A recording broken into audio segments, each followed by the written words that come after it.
Landon is to the age now where he's even more interested in vehicles. He's told people since, he was 6 and 7 years old that he was one of the owners of Scrapin The Coast.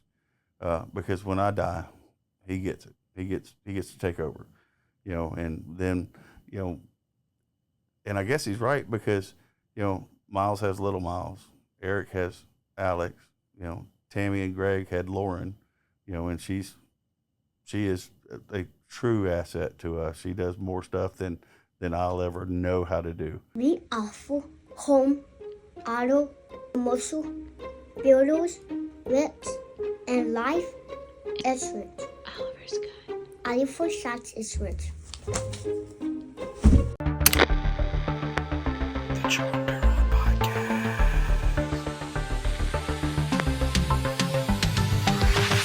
And I'm gonna do my own clap. I have to sync the audio. To the video? Yeah, I have to because it just sounds better. All right. Are you big into EV cars and like these Teslas? I have not gotten too much into the Teslas. I'm still a gas guy.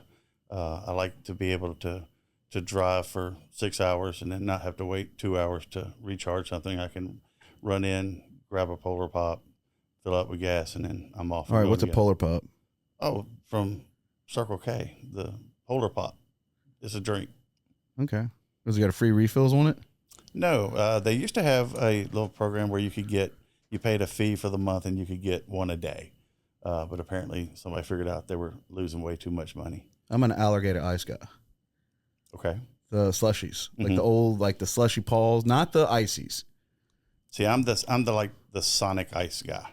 Cause I'll fill the cup all the way with ice. And then hopefully there's what's your drink of choice? Coke? No. Well, Coke Zero. I'm one of the zero guys. I don't like the aftertaste of the diet drinks, and whenever they came out with the zeros, I have just gone crazy. Before I was just having to drink iced tea. Never had one. Never had a zero. No, because I kind of bought into the whole alkaline movement about 7-8 years ago with Marty Wilson. I had one of them machines downstairs where it's water, so I'll like convert it to mainly water. But when I do get like an urge, like I'll just go get like a 2 liter of Coke and I'll sit there and drink the whole thing. And then next month I'll probably, it's like one sitting, I'll kind of just like indulge. So do you have like a sugar rush and then crash? Sometimes, yeah. It's like that and sour belts. Oh, you sound like my kids. My kids eat all that sour stuff, and it's hilarious. They go to the extremes. So it's either the extremely sour stuff or the extremely hot stuff. And I'm at the age now to where I stay away from both of them because, I'm an old guy. So I've always kind of been down that road. I mean, I can go with like a Snickers almond. It's probably, I'm not a big ice cream guy. I hate pudding. Like, I think pudding's the nastiest. Like, I hate pudding. Chocolate pudding. You love chocolate pudding. I like chocolate. Like a little pudding. snack pack? Yep. No. If I'm sick, I want 3 things. I want a grilled cheese sandwich. I want SpaghettiOs, and I want the little snack pack chocolate. Ooh, puddings. SpaghettiOs. Yes. Alphabets or just the O's? Just the O's. Okay. Because the alphabets do taste different. They do. It has a different and to texture. me, after COVID, everything tastes different. I don't know what happened, but everything has a different taste to me.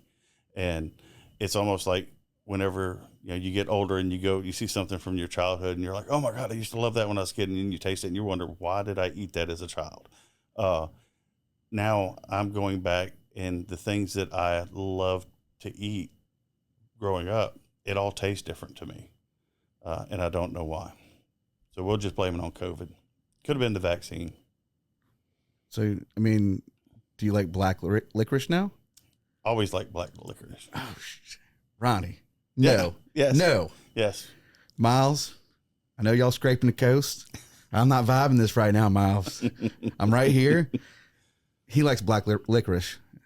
Always have. Don't like the red. Like the cherry? You don't like cherry? Don't like it. Yeah. Well, my heart's broken right now. It'll be okay. I'll be fine. It'll be all right. we go into, all right, guys, you want to go announce who you are? Oh, I'm Ronnie, one of the promoters of Scrapin the Coast. And what is Scrapin the Coast? Scrapin the Coast is, the name is a misnomer. The name kind of limited us in the beginning, but like I've always said in interviews and such, it's a show for automotive enthusiasts. If you have a old 78 Toyota Corolla and you put your heart and soul into it and you want to show off your car, I'll give you a place to do it. We have people that build their cars in their garages and in their driveways, and they don't have the highest budgets. Growing up, we never had the highest budgets but every payday we did something to our trucks. And then we get on the other end of the spectrum, we have SEMA bills that come out, and they may do 3 shows in the year other than SEMA, and ours is one of them. So you can go from seeing a driveway built, car that people do in their afternoon after they get off work to wind down, to one where somebody went to a designer, they did a rendering, they shopped the products off the rendering, they sent it to a shop, they had the truck delivered there, and then they get the truck at Las Vegas, and the only thing they have done is chose the rendering that they wanted to have built for them. Really? Yeah. So it's interesting. I mean, it's very well rounded, because you have people that do the work, and then you have people that have the work done. And like, I am definitely not a computer guy. I always had to have somebody do the computer work for me, and that's how. But I love cars, and I'm to the point to now in my life to where I am to that stage where I'm farming out more and more and more. But I love the car scene. I like looking at a car and going, okay, something is different about that. It looks stock, but it's not. What is it? And then you see it, and then you're looking around in amazement. Did you see that? They changed that? Do you see that? And my wife will go to shows. We just went to one in North Carolina, and we'll go to shows, and she's like, same truck as that one. Same truck as that one. I'm like, no, they're totally different. Well, that's a Toyota. That's a Toyota. That's a Toyota. She don't get it, but car people are like, oh my God, look, they changed the front bumper. Well, now CNC machines are so advanced now. All this 3D printing. I was fixing to say 3D printing is the thing now, because we saw a vehicle in North Carolina that the entire interior of the truck was 3D printed, and it was so wild. It was something you would think would be on a sci-fi movie, but it was all printed. They sanded it and clear coated it, and you could see all the little, where it was all put together and everything. It was just the coolest thing. There's no telling how many weeks it took to print that interior. It's probably a couple year build. I mean, it had to be at least 6 to 8 months of printing to print an entire interior. But it was something cool. One of the things that I always got a kick out of was Tim Donaldson built a Silverado pickup, and he had his seats on these stainless steel rails, and he had aluminum bomber seats. And everybody's like, how'd you get the rails? How'd you do the bending on the rails? And he broke everybody's heart when he told them it was handicap rails from a builder supply store. So he took knurled handicap rails that were 24 inches long and put his seat on top of them, and that was it. I mean, it was clean. It was crisp. But people like Tim think outside of the box. You got them, and so every year. So I know you do scraping, but I have this group of friends during the Cruising the Coast that I stay with. It's called the Dead End Garage, and they're C10 guys. Mm-hmm. And it's Big Jason and Little Jason, father son. Never had any experience, but they start building these C10s in Vancleave. They have a shop, and they have one of them laser cutters. Mm-hmm. And Little Jason's an engineer for Machado Patano or MP Designs. They literally, I'd probably say 7 years ago, had no experience. Maybe 10 years ago had no experience, but like they just started coming up with these weird ideas like, let's lower these trucks this way, let's cut this way. And every year I see it, I'm like, holy shit. Well, you've got two guys here in Gulfport that have gone pretty much the same route. Solus Innovations. They build these aluminum gas tanks for everything, from race cars to lowered trucks to boats. You know, anybody that wants a gas tank, they send in what their spec is, and they build them. They're baffled. Everything's good to go. Now they're building frames for these F100s that nobody does. And they found their little niche, and they're continuously building frames. And they do a front clip, they do a back clip, or they'll do the entire frame. And they found their little niche. And they're right here in a little shop that if you saw it from the outside, you wouldn't know what they do in there. You walk inside, and a car guy or gearhead is like in heaven. It's like, oh my God, wait, there's something over there. What do you think? So I mean, how long did it take them to find that niche, you think? Well, Matt is an F100 owner, and I think he, was looking for parts. And when you can't find parts, you do one of two things: you either give up or you make it. And they chose to make it. And his shop truck is his F100, and he drove it to the SEMA show in Vegas. Just a lowered F100. It's resto. It's got a probably. Oh yeah, it's patinaed out. I like the resto. I like the good motors. I know everybody likes to keep them safe with the motors, but you got to have some pep. Well, I like some stuff. I like to see it restored. Other stuff that they do the resto mods on, I just kind of cringe because I'm a traditionalist in a lot of ways. But then you look at a truck and it's all patinaed out, and there's rust holes, and the only thing they've done is it put a little bit of rust killer on it, and then they open it up and it's the interior of a brand new truck. Or you open the hood and it's a Hellcat motor, and it's all finished and nice and polished and painted, but the outside of it's just not the greatest looking. I like the leave the interior kind of stock, which for me, I like that. And then I like a good motor and good suspension. I have a Ford Lightning. It's my dream truck, and I've probably been having it for 10 years, and it's black. But like, everybody's like, you're going to put a Coyote motor in that? No, but I'm at that, like in early 2000, it was still, I mean, it's got a 5.4 AC. Now I will tell you, I ain't changing my radio. I just like the 6-disc CD changer, but I do like, I'm late 90s, 2000 Honda JDM. I mean, Fast and Furious is like my favorite movie. So when I got the opportunity to own that truck. Which one? 1, 2, one 34. One was my favorite. It was just one. One was it for me. Not even two. One was for me. Like one's my favorite one. So speaking of EV vehicles, and you're a Lightning guy, what do you think about the new Lightning? Shit. Like literally shit. Like, I mean, I was watching review videos on towing on it, and I'm saying the same boat. You're in the situation like, I don't want to be able to stop. Well, they were doing like a video of it towing, couldn't even tow like 100 miles. Yeah. You can watch Hoovie's Garage on YouTube. He reviews for, not Car and Driver, Auto Trader, I think.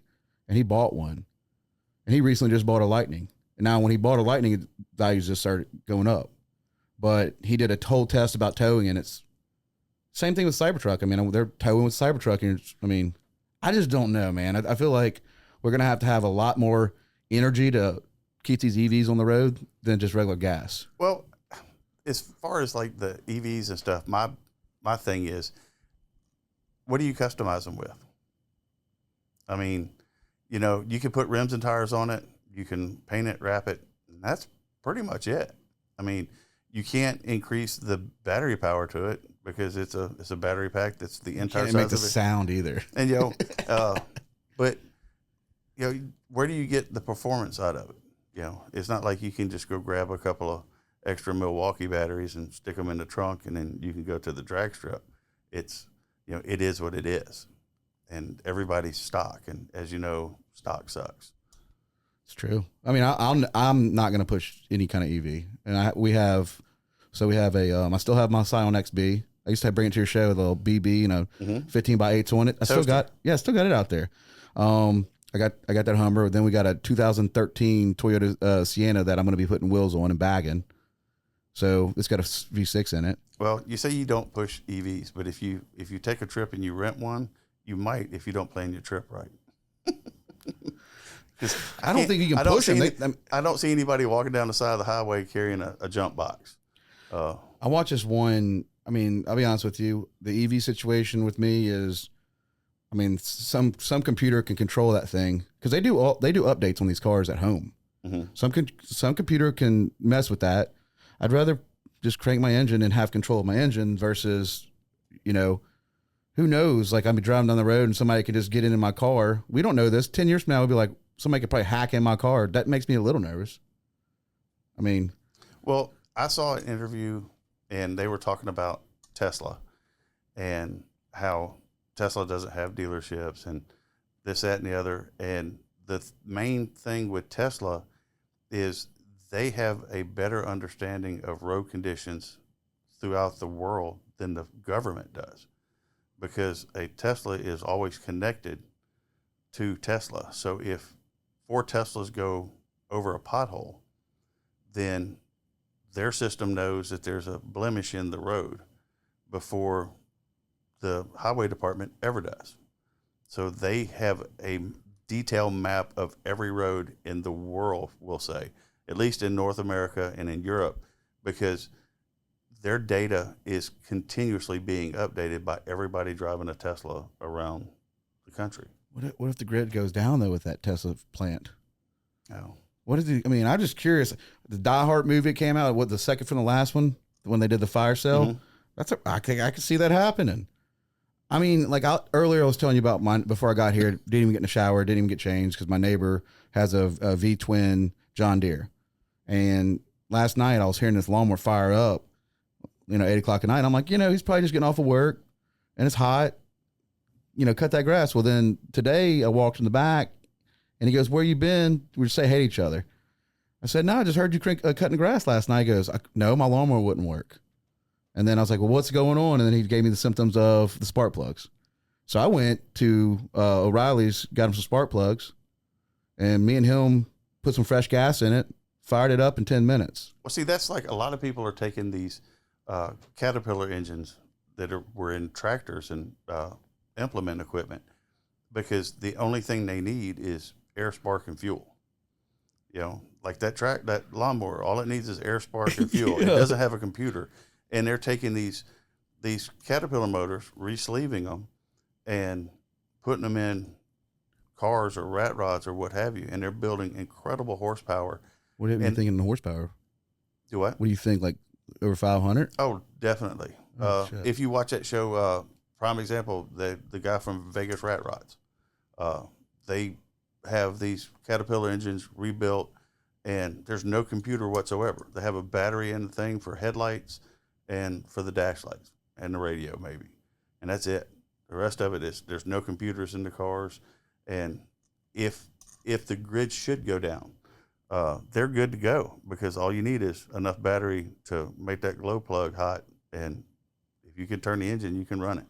So I'm going to go back to like when I was saying, I like the Rester style motors. It's just the older ones, I guess like the 60s, 70s. I rode in a couple that are like original motors, sound good, but then I rode in one where it's like AC, reliable, like pretty much a modern car, but everything from the dash, everything. Like I think it had like a couple of the Camaros I rode in, I guess had like a LS3 in it, mm-hmm. but it just rode so good, and it had like a built suspension under it, and I was like, wow.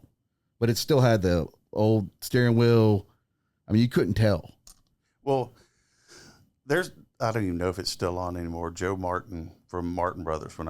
I loved the bikes that he and his brother came up with. But now they have, they build cars and trucks, and they'll take an old car and basically they put it on a lift, take the frame outside. They'll order a new frame and roll the new frame in. They'll put a LS motor or a Coyote motor, and they'll set the frame up with the motor. They'll go in and they'll literally cut the bottom of the car out, and then they set it down on the frame, and they build the floor to connect the body to the frame.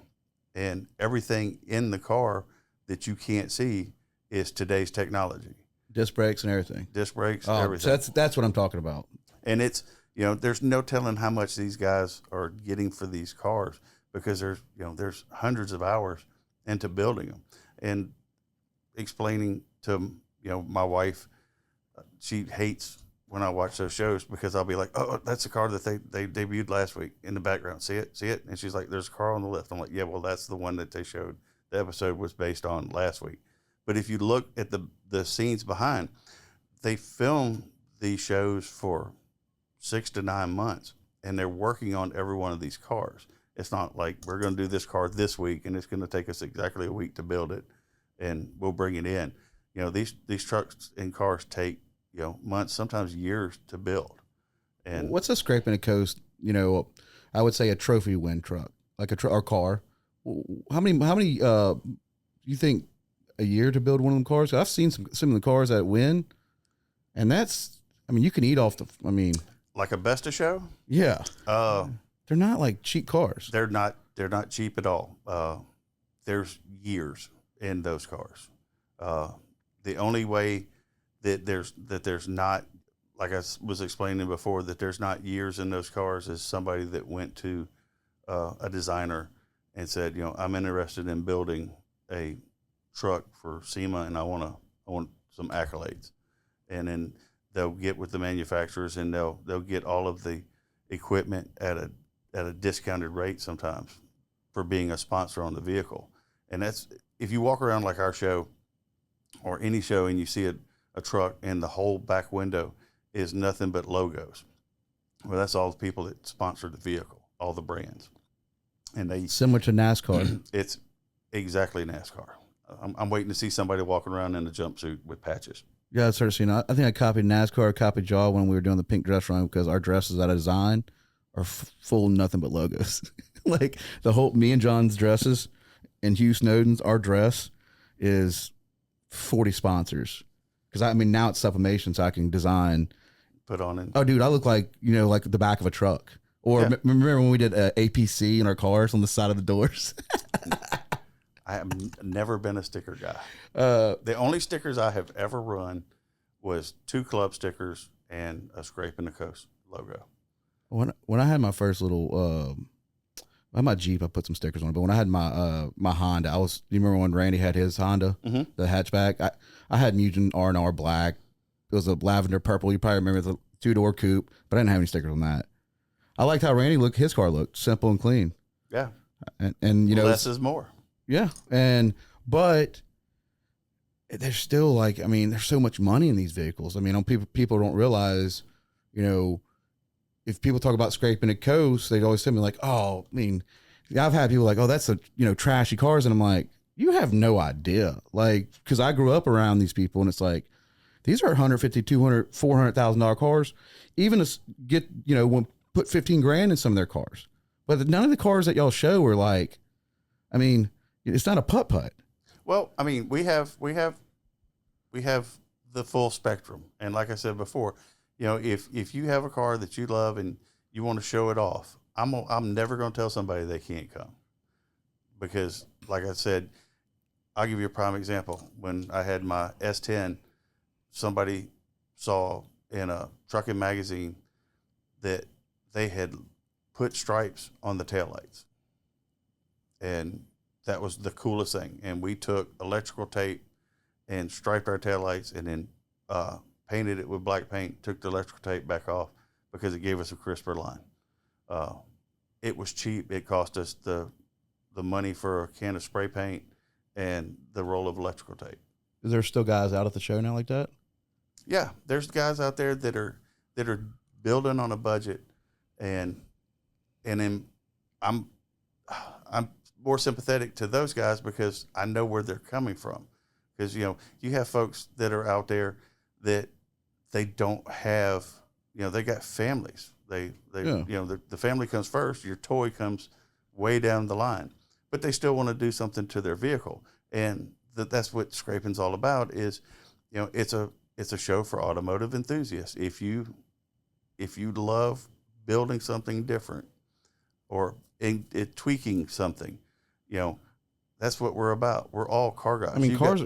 They're for me growing up. It was always that's how I express myself. Well, we got like the it's funny that we call them the old men.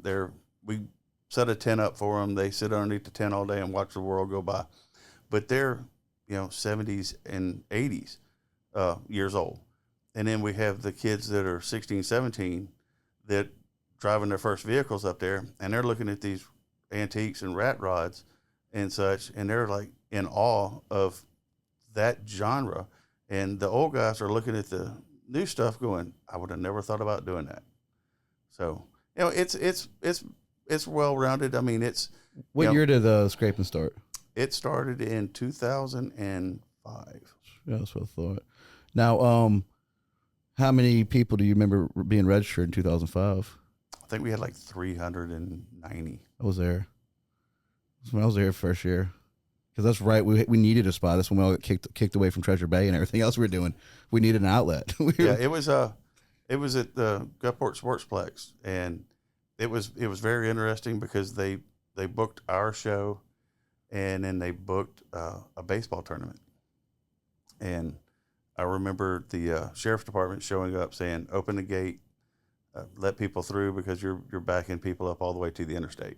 And that's how we all knew it was going to be good. And then we moved after that year. We moved to the Coliseum. We because I didn't get to. And then that's when they had Atlanta's Hot Import Nights around that time. Mm-hmm. And yeah, like we were saying earlier. I mean, me and Bowden had the white Celica, the TRD back in the day with the full body kit. One of the first Celicas that had he had the setup on it, and we would all go for my journey. Like I'm class 05. So this is when I had my Civic. This is. Well, we used to go to Atlanta for the Nopi Nationals, so that Myles could compete in the hydraulic competition, and they had a rule to where, in order to be in the hydraulic contest, that one of the things was it had to be a single pump, couldn't be more than 2 batteries, had to raise the wheels at least an inch off the ground, and we took my parents' Winnebago and pull Miles's hydraulic truck to Atlanta.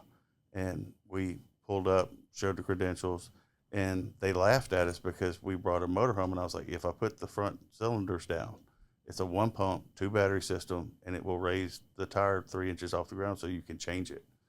And they were like, you're going to get out there and try to hop it? I'm like, no, we're going to sit in the air conditioner for the whole show. And we did. We would go out and walk around Atlanta Motor Speedway. Did that give y'all some inspiration behind y'all show? Yes and no. We always liked the fact that we liked the big show scene. I love the fact that it was all contained. You had to be a part of the event or a spectator to the event in order to be part of it. As far as you had very limited truck scene. It was all sport compact. That you would think that every Honda Civic on the planet was there. All you passed on the way in was sport compacts, and you get there and there's even more sport compacts. First time we went to Sturgis, you're 500 miles away from Sturgis, and all you see is motorcycles. And then you're like, oh my God, everybody's running about the same time we are. And then the closer you get to Sturgis, the more motorcycles there are. And you get there and you're like, oh my God, is there any motorcycles anywhere else on the planet? It's just, nothing but 2 wheels. I was saying that, Randy started his own MS Sneaker Culture sneaker show. Then they came on the podcast to talk about it. But, Egg Roll's got his own food now. Yeah. That's the people like Elvis. Elvis is a DJ. Mm-hmm. But that's like the scene that I grew up on. That was that's all we did. That's all we did was like hang out in our cars. I mean, most of the time I wouldn't even get out, but I'm saying that was our scene. It was always a lot of cars. Well, we used to cruise, even before Cruising the Coast, before anything back in, 87, 88, we would be on the beach in front of what is now Treasure Bay in those parking bays. And we would walk over to the Fiesta, and then we'd go back, hang out in the parking bays. And everybody was just comparing what somebody had done to their vehicle. And we hung out. It was nice. You didn't have to worry about anybody coming up wanting to rob you or anything. And then at midnight, you'd see Biloxi coming through and, doing their little sweeper motion. Y'all got to go home or leave here. and then we would come back and cruise back to Gulfport and be in Hardy Court, and we hung out. I mean, we didn't have social media. It wasn't around. Cell phones weren't around. Jimmy and his yellow Honda. Yeah, I mean, it was everybody met up. You didn't have to ask where anybody was because either they were with you at work or at home. Miss some days. I do, and it's interesting that we were driving not too long ago, and there was a whole bunch of trucks of a style that nobody likes. It's sitting in a parking lot, and I caught myself being an old person because I was like, "Oh my God, they're up to no good." And then I was like, "Oh my God, that was me." I'm going home, but it's all fun. I mean, the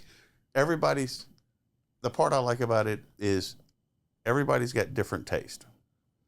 When we started scraping, there was people out there that said that, it was not going to be good if we let full sizes in. And then it wasn't going to be good if we let cars in. And then it wasn't going to be good if we let 4-wheel drives in.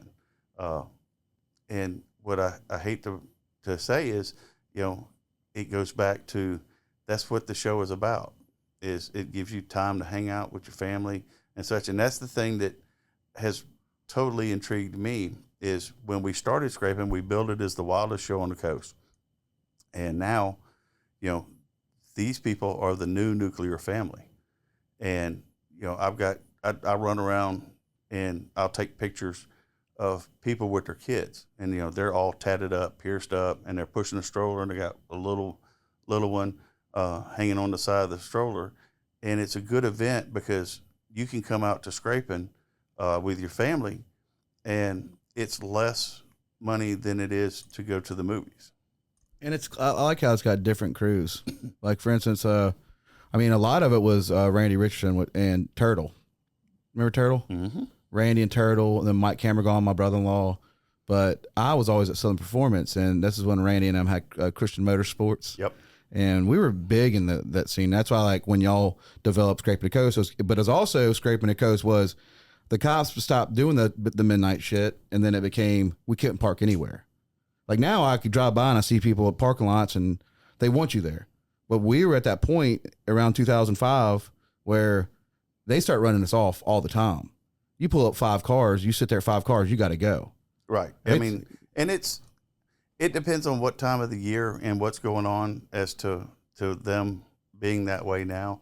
One of the things I've never understood is if you have a large event coming in that's automotive related, they block the parking bays. And they go one lane. Yeah. Well, I understand the one lane. I think it's a little confusing though. Some of it's okay, but some of it's a little aggressive. Well, reason for the one lane, is, and it's plain and simple. It's not an authoritarian thing. It's not that they're trying to control. If there's an emergency, they have to get through. And if anybody was cruising during scraping before they went to the one lane, it took me literally 2 hours to get from the Coliseum to Treasure Bay when we had our after party at Treasure Bay. It's just tough for me to get there on the ruckus and sit in this traffic. Like, yeah, that's what I was saying is like, but with the ruckus, you can pick it up and carry it down the sidewalk. I do the sidewalk. Okay. You know that. I do the sidewalk, but what blew my mind was how far y'all have come, because like I said earlier, it was like, cruising the coast when we were younger, like, the old antique cars, mm-hmm. But then when the scraping came in, I didn't ever think, to be honest with you, I didn't think scraping is that massive on like Highway 90. It became like its own. Yeah, it's at the Coliseum. Look, I'll be the first one to sit here and tell you it's crazy. We sit back literally every year, and it's like, oh my God, what did we do? This is the craziest thing. What do you think y'all bring in for revenue for the small businesses? I don't know, but I'll be able to tell you in July, because we are doing. Do you know what you did last year? I do not. We do one every 5 years, and so this will be our. It's got to be millions.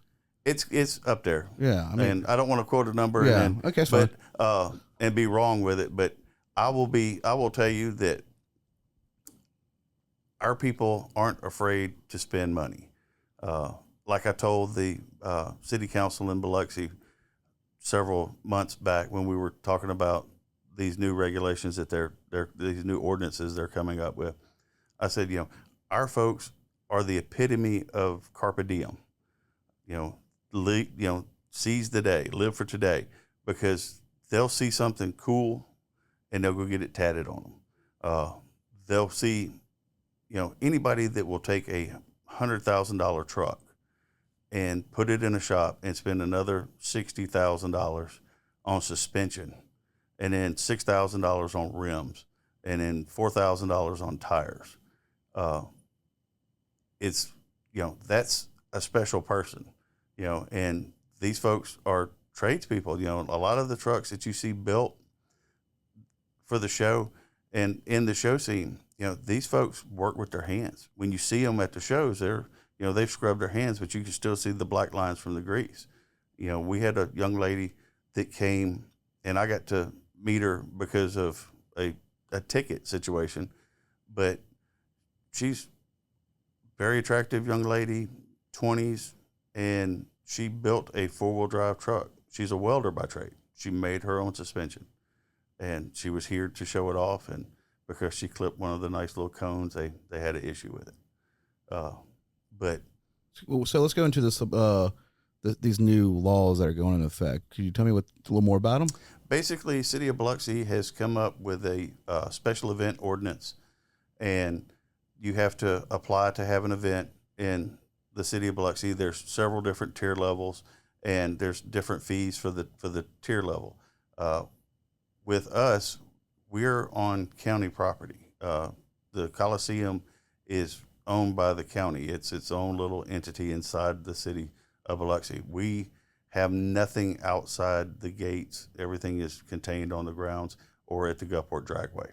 So it's really interesting because when they were coming up with the special events ordinance, you had representatives from our show, from Cruising the Coast, from the Billfish Classic, from Mardi Gras, and what everybody had their input on what the process needed to be.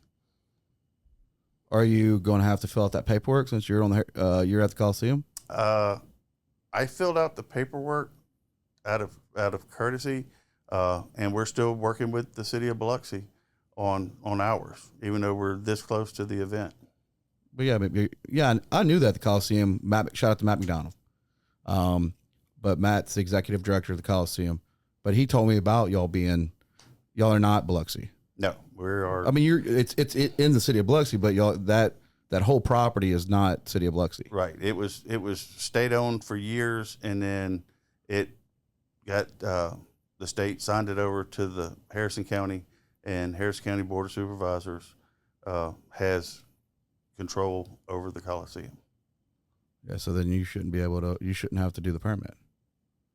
Depends on who reads it.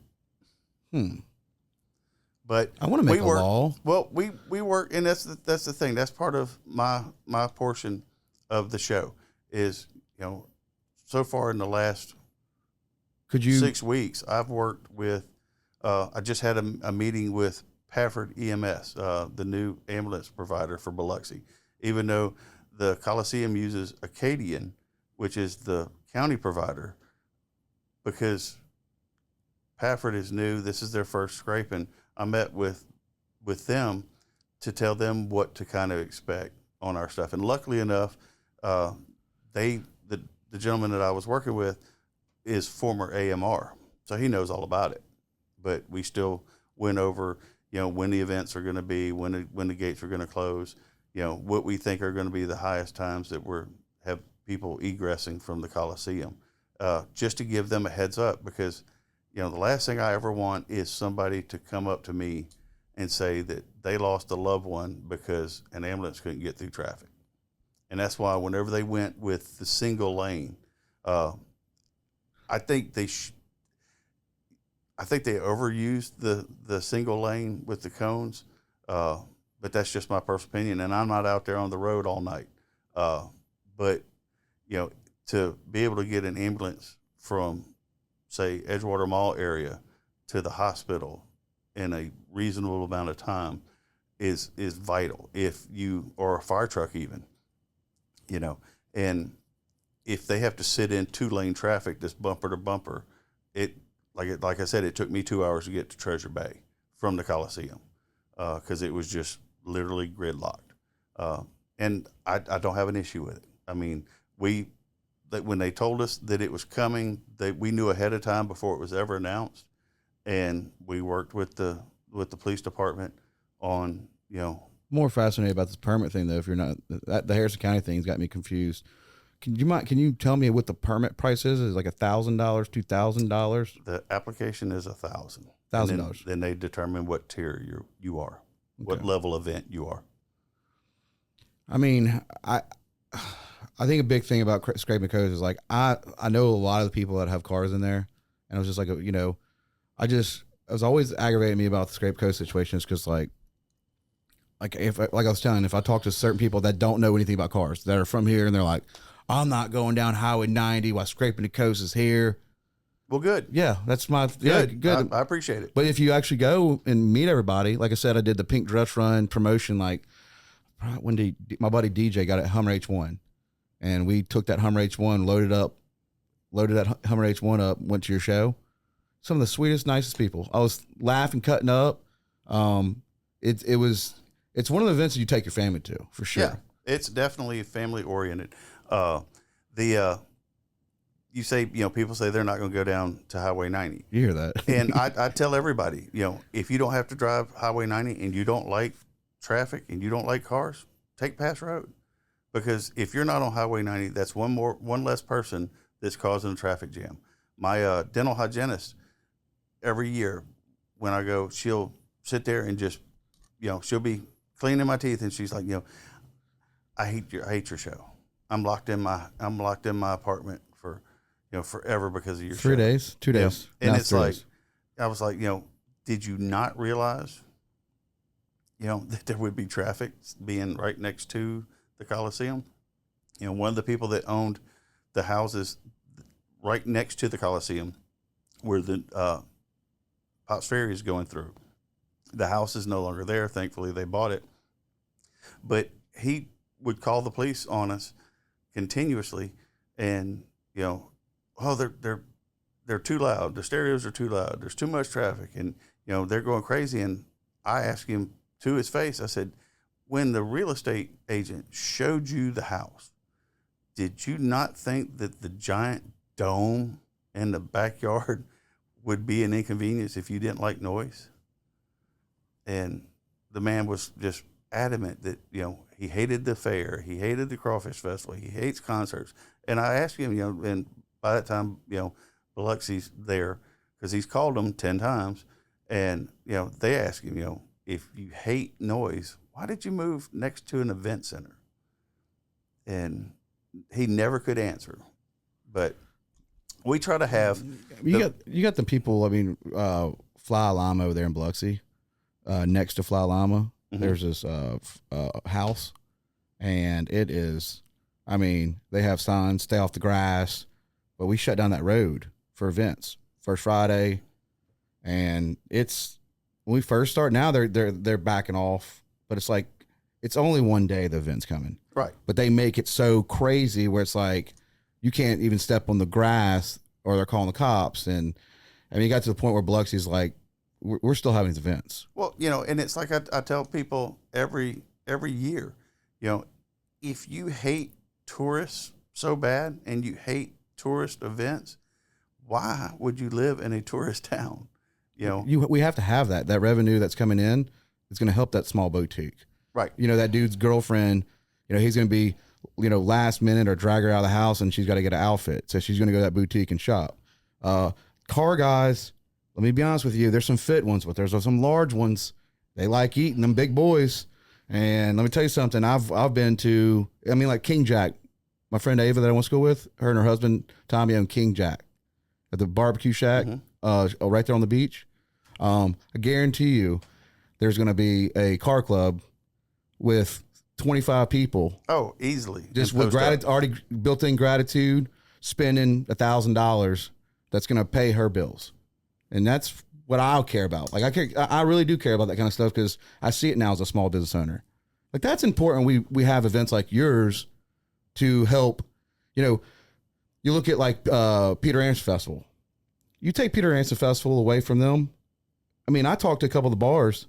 And some people don't make it. Yeah, they won't make it. They won't survive. Doors will shut. I guarantee you, Ava and her husband are banking for your event coming in, like ready to make some revenue. Mm-hmm.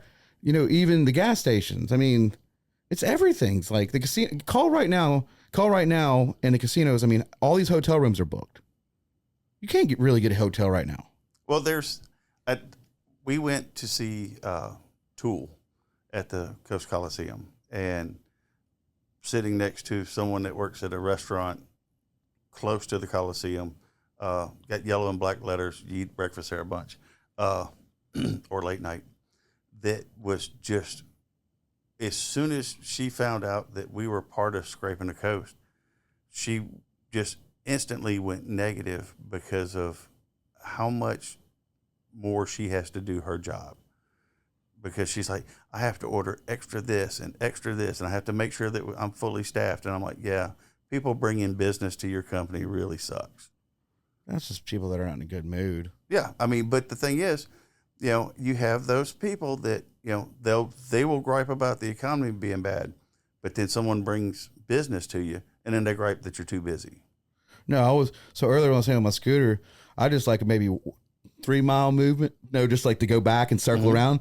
I miss us. We used to go down a little bit, come up, go down, come up. That's one thing I wish they would do, and I've asked Biloxi to make the breaks in the road a little closer, instead of having to drive the entire distance from Porter. That is something that is absolutely something that needs to be worked on. Yeah, and every year, we have a correction of errors. I have to say, I have a really good working relationship with the Biloxi PD. We talk throughout the year. There's no surprises. That everything that we do, they know about it. They know about it months in advance. And if we change something, I shoot them an email or run by and talk to them. So it's not like they're getting caught off guard like other promotions. I've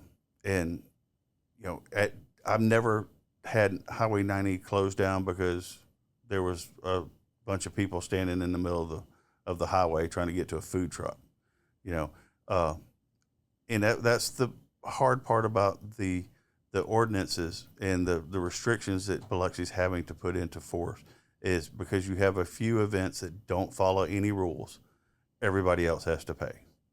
You got Cruising the Coast.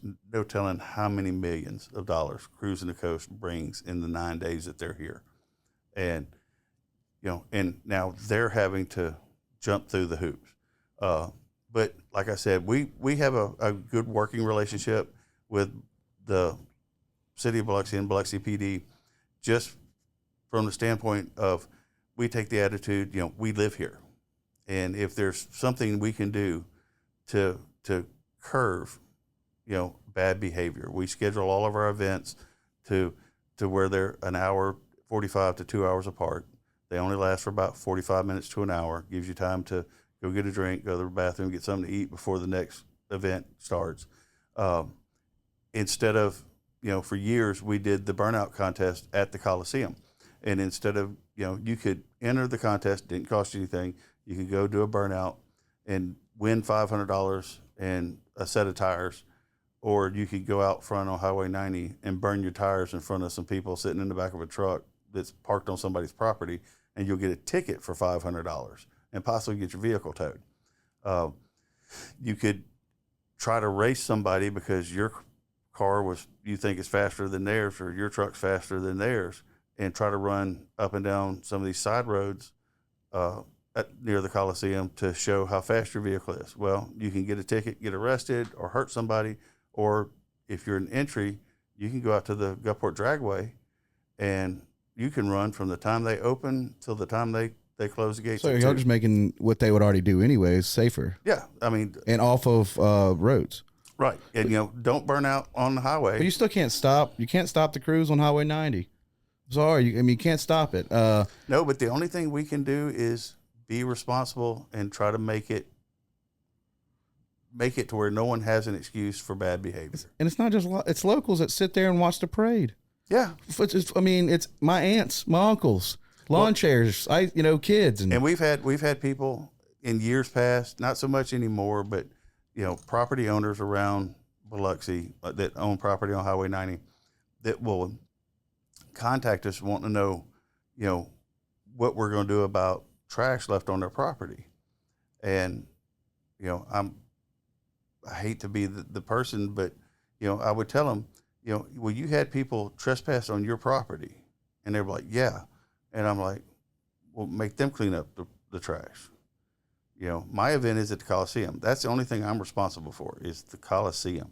And most of the folks that pull up on private property and sit there and watch the cars go by are local folks, and we, I asked the lady, she said, well, they were trespassing. And I said, well, if I send people over to clean up the property, they would be trespassing, so you can't win. I mean, there's going to be people affected negatively no matter don't think what. we take all, this is kind of what makes the coast for us, is having these events. This is why I'm born and raised here. I love living here, but this is why we have events. I don't know. The grouchiness has got to stop somehow. Never will. I just got to, though. I could tell right now I've always had a great time at y'all's events. And you're always going to have people that complain. I'm kind of fascinated with the whole Harrison County Coliseum situation with Biloxi. You need a permit, and they got to figure that out. But how many people last year did you have at your gate? I know you know your gate. What's the number of people that registered at the gate, or people that walked in? A bunch. 100,000? No, I wish. 50? No, we're actually, the gate's probably closer to 14. 14,000? Mm-hmm. On Saturday. Oh, that's a lot more people than the gate. There's a lot more people out there. Yeah, there's a lot more people, and that's the thing. There's folks that come over for the show that never support the show.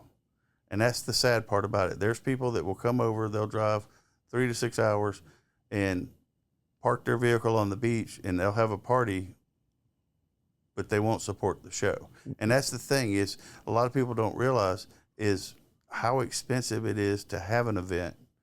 And then, it's very, very finite on the budgeting, because the awards that we give are crazy and they're not cheap. Are y'all still doing the surfboards? Yes. So in fact, all hand wooden or metal? They're fiber. The tikis and the small surfboards are all metal. The large surfboards for club participation and such, they are actual surfboards. I take the fins off of them, sand them down, prime them, and then do the graphics like you would on a vehicle. Who does them? Gooch Customs does our surfboards and our tikis, and then Creative Products does our show trophies. And we went from the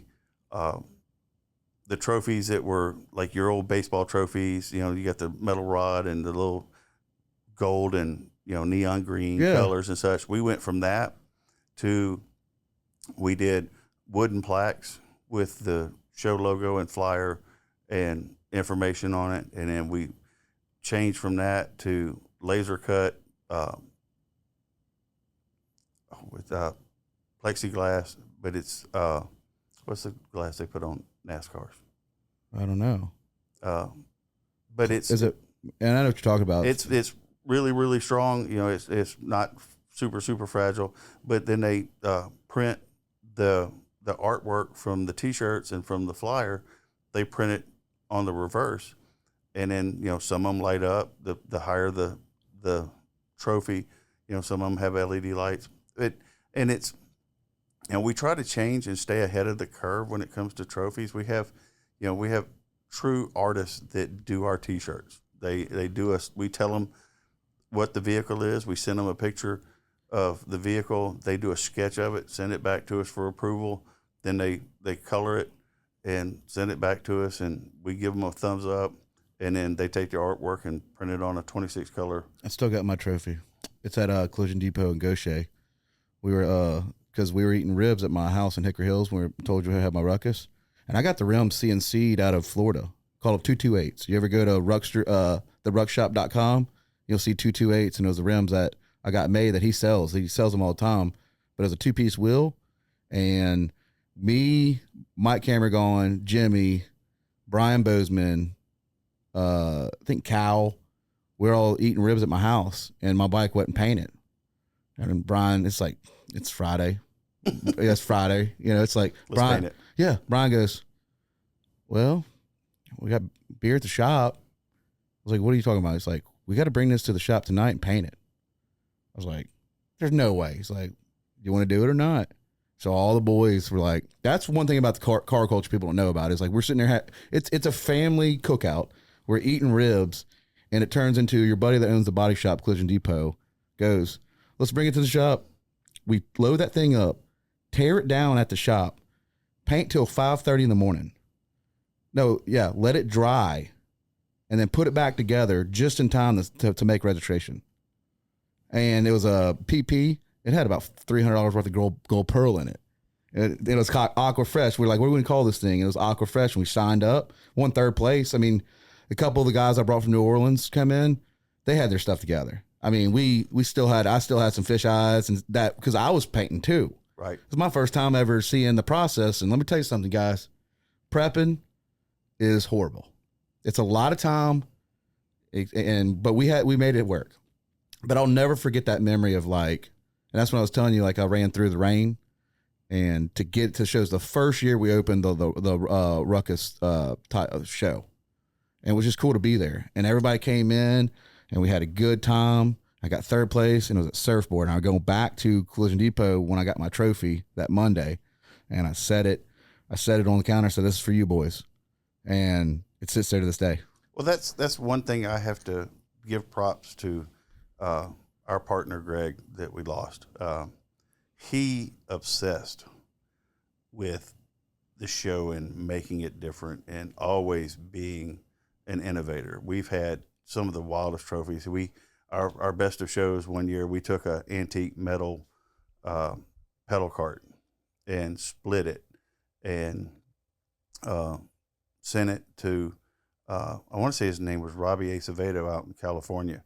And he turned them into Woodies. And one side was best of show truck, one side was best of show car. But he cut the pedal cart in half, and it's a one-off. You'll never see it again. I know one year that we made tikis that you could screw a little propane bottle onto, and you could light it, and the fire would come out of the top of it. And they were handmade steel tikis that Robbie made.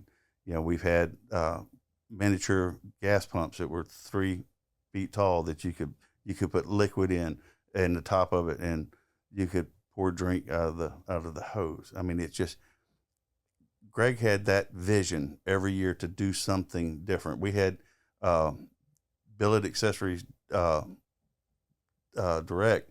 They made us these 1-inch thick billet trophies that were CNC'd and polished. And they weighed probably 15 pounds, 20 pounds of aluminum, but that was our best of shows for a couple of years. And it's always fun to see what Greg would have come up with. And it's a true loss that he's gone. So who are the founders? John Landry, Eric Kendrick, Myles Holcomb, and Greg Miller. Planet Fitness John Landry? No. Okay, different John Landry. So what made y'all, so let's get into, like, do you remember the day when y'all made a decision to start this thing? No, we've always, all of us have always been into the car shows scene. There was, they used to have the little cruise-ins and sound competitions at the Rice Pavilion, the old Rice Pavilion. And, they had that guy that ran around, and Greg and Eric and John and Myles all worked for him at some point in time. And, we would go to different shows. I remember loading up. That's Jones Park for people that don't really know. It's Jones Park now with that bridge. I don't know what that bridge is doing, but it's going across the highway. Yeah, well, but that was Rice Pavilion, and I used to go to that car. I used to go hop in them like Explorers. That one dude had that Explorer. I forgot, but he only had 2 seats in it, and when he would play the stereo guy that turned me on to stereo, his name was Terry Omar. He had a Ford Ranger extended cab, and everywhere you could put a speaker, it had one. And that's that's what made me, that was the bug that bit me. And so was Myles a speaker guy too? In the start, and then Myles has always loved the lowrider scene. So he's had so many different cars over the years. My favorite car that he had was an old baby blue Caprice with a white top, just a glass house Caprice with a white top. Put the top down and go cruise. Had white vinyl interior, and white vinyl interior is almost as bad as black vinyl interior. Was it the 90s, early 90s? Yeah. It was a square body? Yes. I remember that car. Yeah. He's pull up to Treasure Bay in that car. Yep. When was it Brett Sound Solution had his Nissan NSX. And like Eric had his purple Nissan, and then he got a purple S10, and I remember he got the first set of 20-inch spoke wheels that I ever saw. And on that truck, it looked like, we all kind of giggled and chuckled because it was like a wagon wheel. 20-inch rim was, oh my God, it was huge. And now I wonder what they cost back then. And now if you have a 20-inch rim on your truck, you're less than factory, because my Ram truck has 22s on it. So, we've always been around it, and we've always done it. And, we cut the back wall out of Greg's Nissan, cut it out, and made a walkthrough in my driveway because I had the Sawzall. And, that's what I like, because there was never any inhibition about doing something to a vehicle. How many years did it take for y'all to actually become pretty successful in knowing how to put the show on? There's a lot that goes into it. I don't know that we've reached it yet. Really? Because every year we try to make the show better. There is no autopilot. It's not, well, hey, look, it's that time again. I guess we need to call this person. No, we are out there, we're ground and pound advertising. We are still walking around handing out physical flyers to people, inviting them to show, talking to vendors, and, doing advertisement like this. I don't think the show will ever get to that point. And if it does, I don't want to be a part, because we are always trying to make it different. It's like if you go to the movies and there's a shark movie, and you go to the movies the next week and there's a different shark movie. I'll say that though, it's a lot different than when it first started though. It's a way more, it feels more, it's still got that feeling of, like that Treasure Bay parking lot, but it's controlled chaos. You got big vendors now. Yes. I mean, American Force, it's not a little company. I mean, how many big vendors do y'all have now? God, at least as far as like on that caliber, probably 8 to 10. And they're not little, like they pull up in these big 18-wheeler trailers. What do you mean? You have the thing that I always have found the most interesting is the clothing lines that specialize to this lifestyle. You've got Custom Ink Clothing that's been around for 20 years. And they have their shirts. And then right across the aisle, you have Mad Gear Clothing. Both of them have the same topics for the most part. They're both automotive inspired shirts. Totally different companies, 180 degrees out. You have the rim companies. You have American Force that'll be out there. You have JTX Forge that's out there. And all the different designs, you just kind of get, for lack of a better word, you kind of get punch drunk at trying to figure out who's got the coolest thing, because when you've got, 200 rims displayed, it's hard to fathom how much work and how much engineering goes into it. If you come out the Coliseum, the entire front of the convention center is American Force. They have their booth there, and then buy rims right there. Yeah, you have the trucks that are the American Force sponsored trucks out there lined up. And like we were talking about before, you see a 2024 Platinum Crew Cab 4-wheel drive on 38s with 2 miles. Yeah, with 2 miles. Brand new, just bought. with almost as much money into suspension as they have in suspension and tires and wheels as they have in the truck. And it's amazing. Yeah, and you'll have like TV personalities. Yeah. Like TV shows. I met Texas Metal, one of the guys out there one year. Well, you had Extensive that came out for years. And then there you have Tim and John that do Timmy Johns. They'll be out there this year. They build some incredible stuff. They're from the TV shows and such, and they are just incredible. I am in awe. And then we have these internet personalities. 2 years ago we were standing there at the front gate watching trucks cruise in, and here comes this giant white F-250 rolling through the gates, and got this guy jumps out, and he's got orange General Lee boots on, and he's an internet personality, and it blew my mind because I saw him and I was like, he looks familiar, but he sells the white privilege cards. Really? Yeah, and I've been in contact with him. He's hopefully going to make it back out this year if he doesn't have a conflict. But it's some of the stuff that you see. You'll only see it once or twice. And now every time I go now, because I have cameras. I mean, I've been doing photography decade. Now you're seeing with technology. What the cool thing is, everybody's got their phones now. Yeah. And I mean, some of my favorite stuff too is, I'm not a big fan of the squatted movement, but it makes me laugh. Like I see these squatted trucks. Well, and then there again, it's the new trend. I know. It's people when they saw the first squatted Honda Civic, it's like, well, who stepped on that car? And then that was a trend for the longest time. Underglow was a big trend. By the way, I'll give a shout out to Joel Patrick. Hopefully he sees it and will plug me on his podcast. But it's just a trend. Trends change. One of the strongest trends that's been out for years, that's making a big comeback, is the mini truck scene. There's groups of people that are finding these old mini trucks from the early '90s that are put up in garages or in salvage yards, and they're bringing them back out.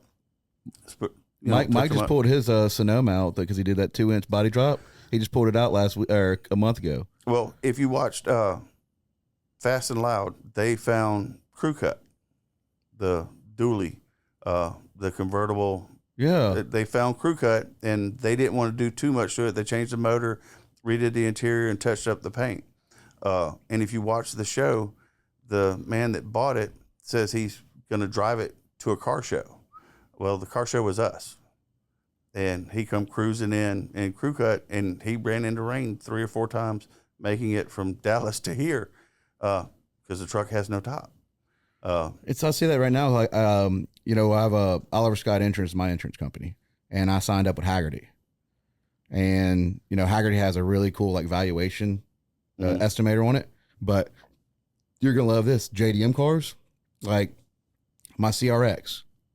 That's considered a collectible now. Ain't that crazy? It is. But now it is. It's like the JDM cars. Because I was more JDM. Mike was always mini truck. I had an F-150 on 20s when 20s were rare. Right. That's when Jude had was it the Davins or Dayton? What was the Davins? Davins. Remember Jude from Circuit City? Mm-hmm. Jude Morrison. Shout out to Jude. But I had so my first one was F-150 work truck, 4.2 Standard. That's how I learned how to drive a Standard. My Dad was living in Big Ridge, so I had to go up that mountain with the Standard. But that was my first truck, and it had 20s on it with a little, remember, was it the Chameleon CD player? Mm-hmm. That's what I had in it. Well, I learned to drive in a early 70s Honda Civic 5-speed. And my dad said if I could back out of the driveway on Courthouse Road and make it to the beach, and then in the years past, remember Edgewater Mall, you had to, in order to turn in where the Wendy's and McDonald's is, you turned and made an immediate left and went straight up a hill, and you had to hold the brake. It was horrible. It was like, oh my God. And that was when my dad approved me to go get my driver's license. I had to back out of the driveway, go to the Highway 90, drive to Biloxi, go up that stoplight, and the first time I did it, I caught the light and caught it green. I was like, oh yeah, whoa, went across. He said, nope, don't count, do it again. And went over to Sears and went down and made a loop and had to come back around. But, those were the good old days. And the scary part is now I've got both of my little ones. One is fixing to get his permit, and one's fixing to get her license, and it scares me. Are they car people? My son is. As long as it's got gas and will crank, that's my daughter. Yeah, like one of my favorite builds right now is Little Myles. Yes, Clean. I love him to death. He's one of the sweetest. Like I was talking to Myles on the phone the other day about it, how polite, how hardworking he is, and y'all did that truck. He put that Cadillac front end on it, single cab, and I always see him because I have that Aqua. Well, it's a Glacier Blue Hummer, and I'm polish is tough. You get polished rims, you got to polish them. I always mess with them because sometimes they're not polished. You gonna polish them wheels? Yeah, I am. Well, I remember when that truck was being discussed. They have started another truck. And hopefully Myles will bring it out. And if you want to talk about old school, it's old school. It's a king cab that's nothing but a speaker box. My uncle Tommy Soche has an Image Striping as his company, does parking lot striping. He got bit by the Jimmy movement. So him and my aunt, they got custom built low Jimmys. So he's never really, he had a Corvette in the 90s. Actually, he had a mullet, and he had a BMW 325 when I was growing up, like a 91, bumping Stevie B. But then he got out of the car scene. He just, got into a few other things. But now, since he's, wants to enjoy himself, he got him a GT 350 Mustang. Well, then him and his son and his wife are like, we want Jimmys. So now he's got a Blazer. So now they're doing this whole family. That's one thing I love about the car scene. It's like, it's a family. It's normally not just one person that's involved in it. Well, one of the things that I love seeing on the Jimmys and the Blazers, especially from the 70s, is, the door is about an inch and a quarter taller than the bed because of the camper shell. And what I love seeing is when they pie cut it and they slope the door down so that it's... Is that hard to do? One line. I can't do it. And then I've seen them take and pie cut the windshield and lean it back 2 inches. And it just makes it look like it's supposed to be. You'll look at it and you'll be like, oh my God, why didn't they make that from the factory? But there again, it's one of those things where you see a vehicle and you know something has changed on it, but you can't really just put your finger on it. Oh, it's getting crazy now too with Cinema 4D. These kids now can design Cinema 4D so 3D realistic, and they can make their own body kits. And we're talking about 3D printing, yep. And now they're creating these $250,000 cars. I mean, it's incredible how far technology's coming. And I'm kind of sad about it because some of the cars that I should have just scooped up. I mean, I had 4 Del Sols. That's how I met Jughead. Right. I I bought cars from James Steed. When James Steed was doing the super stuff, I know James wanted to buy bought my Civic Si that I bought off a kid So I'd buy a car. Jug was trying to hustle me on a certain price. And I'm like, nuh-uh. I'm 15, 16-year-old kid going telling Jug, and then that's how we became friends, lived together as a decade. A time when we lost Jug. I mean, he had we had the Impala SS, Grand National. We had his Brougham, the Cadillac on hydraulics. But most of my life from the age of 14, when I got my first car, bought my first CRX at 14, baby blue. It was a worker car. I bought it from Patalo's body shop. Now I think it's Unique Collisions. But I remember picking it up because I had front end damage, and I had to learn. That's when I started learning, because I could never really. I didn't have the money, so I always had to buy a car off a friend and then have to make payments on it. Well, I was discussing with somebody not too long ago that there's always been one constant in my life as far as friends go, and it's always been a vehicle. It sounds silly, but some of the best memories I have is working on somebody else's vehicle. I'll never forget my best friend, John Marshall. He wanted to put a step notch in his truck, but he was nervous about cutting it. So we measured it out, and there's a picture of me in some blue jean shorts and a t-shirt, white t-shirt holding the Sawzall. And we cut his frame on a Friday night. Took the bed off and cut the frame. You didn't have YouTube back then either, huh? Didn't have YouTube. It was, you got a printout of the instructions that came that wasn't the best ink. I think it's 28 and a quarter. Or remember that magazine we had to get for to repair motor stuff? What was that one magazine we had to buy? Chilton's. But it's funny because I was my son, my youngest son, he's making a deal with me. He's just got his first job, and he's a con artist because he was like, for every dollar I put in, if you'll match it, then I'll save all my money. What is it, a 401k? I guess, man. They're good kids. I mean, I can't tell him no because he's AB honor rolled every time. If there's a sport with a ball in it, he's there. He's got his first job. He's a lifeguard at the water park. My daughter is, she's been on the homecoming court twice. They're good kids. They're not me. They're nowhere near what I was. And it's always scary whenever. Season pass holders to that water park. Yeah. Which scares me is, we just lost a dear friend of ours, David Hanna. And after the funeral service, we're all hanging out at David's house and we're talking, and we've got all our kids standing around and we're talking about things that we did growing up. And I'm like, now y'all don't do this, but we did this. And it's, it's funny because every memory that I have with some of my friends revolves around a vehicle. When David had his little stereo shop and he was putting his 350 in a S10, it was canary yellow. And, he wanted to have a tilt front clip, so he couldn't afford a fiberglass one.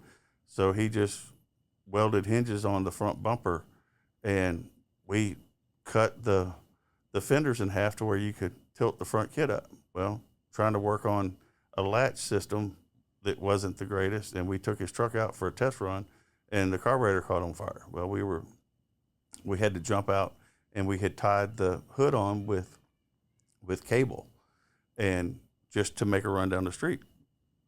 And we sit back now and laugh about it, but we're in a truck that's with a 350 leaking gas on fire by the railroad tracks. And just, it's some of my fondest memories are of stupid stuff like that.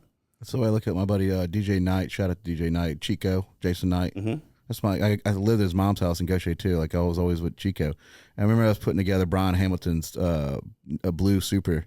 We put it together in one night, and then the next morning to make it to the event. And the next morning, that's when he had that wide body navy blue one, 800 horsepower single turbo. But we're going to lunch with his mom, and we come around Astro Ford, getting off the ramp, and stud broke on one of his work $4,000 wheels, shoots across the bridge. We go sliding, and we were freaking out because we're like, like this car had the paint job and everything. We got so lucky we didn't really tear any body kit. It broke off, and we just got lucky. But I remember that rim just going right across I-10. I mean, I had to go fetch it, but that was a memory I never forgot, because then we put that stud back on there, and guess where we went? Mobile. We went to Mobile, allegedly driving all the way on passing 50. You know them nights. Oh yeah, driving, and I've never been as fast as I went that night. But let me tell you something. It was allegedly way over $150, and it rode like a Cadillac. But we make it to Mobile, and we meet a whole new car scene. And these are just lifestyles. And we at the Whataburger. Huh? Yeah. At the Whataburger. And then we go to the Battleship. But that's the memories of meeting other people. I mean, I never went to somebody's car. I mean, remember the Domino's guy that always come and had his 2-door Civic was always stock. And he'd always be there. Nobody ever made fun of anybody unless you were you had a couple guys that were just like shit talkers. Right. But most of the people had that VR Galant, Aaron, now I heard Aaron's got a Porsche. Aaron Frazier? Yeah, he's got a Porsche now. Not surprised. He's got a Cayman. So, but I mean, you see these people that all had different styles. Everybody had different cars. I mean, well, the first sport compact that I ever saw was Dan Mathern. He had a little Nissan Civic, and he had just Nissan Civic. Not Nissan Civic. I'm sorry, Honda Civic. Yeah. It was red and had gold rims on it, and it was slammed on the ground. And here we all are with trucks, and our trucks were static drops. So I mean, it was kidney busters. And here he comes rolling up in his little, we called it wing, because he pulled up and he had like the little fart pipe on it, and he wing. I never did that. I'll tell you that was one thing. You'll be proud of me. I never did that. Well, we were talking. We went to eat over in Long Beach, and driving up Jeff Davis, and we spent. It's either every Wednesday or Thursday night when I was in high school and just out of high school. Couldn't tell you how many miles I put on my truck driving up and down the Long Beach Strip. Just go up to the Hancock Bank, turn around, come back down to the grocery store, turn around. If you could find a parking spot, you found a parking spot and hung out for a little bit. And then at 10 o'clock, they would run everybody off. It was great. I mean, it was just the culture and the way that people were treated for hanging out was just phenomenal. I would love to see that get back. Yeah, I mean, I think it's coming back. Now, like some of the cars that I grew up on, I was in the phase of the starter jacket. You can't go pull some of your 90s stuff. You can't. The prices are like this now. I literally was on the Haggerty website, looking at prices of cars. So I'm like, there's no way. I was about to buy. It was one I regret. I was about to buy a Corolla E86, big initial D anime guy. I had a 240, had a Zinke, sold it to Bryant, and then Bryant sold it to the underground drift team up there in Atlanta. I had an octopus on the hood. I slid out one night because I wanted to be a drifter, and that was early 2000s. I mean, I moved phases from front wheel drive, rear wheel drive, then landed on the Lightning. But I mean, that was one thing you just jump, but everybody was always nice. Right. I mean, it's just a different scene, but you got like the Lightning guys. The Lightning guys, Brad, they all hang out they're all in the crew. C10 guys, they're all in the crew. But I still always like that bouncing around because that's kind of how it all. When we first started out, y'all had the mini trucks. Now, I like the Datsuns. I like the Datsuns were my favorite. The Datsuns and then the Nissan hard bodies. But the mini guys, especially when they had a little spark plug dragon thing, that was a crew. And then the Honda guys would get together. When we probably had more bell bottoms and gelled hair. You know what I mean? I was one of the guys that had bell bottoms. Well, when I had hair back in those days, of course, we all had the mullets. So can't deny it. Did you jam out to Spring Love? No. I was always a rock guy. So always rock? Always rock. You mentioned mini truck guys and stuff, and we were talking about how everybody's got a camera phone now.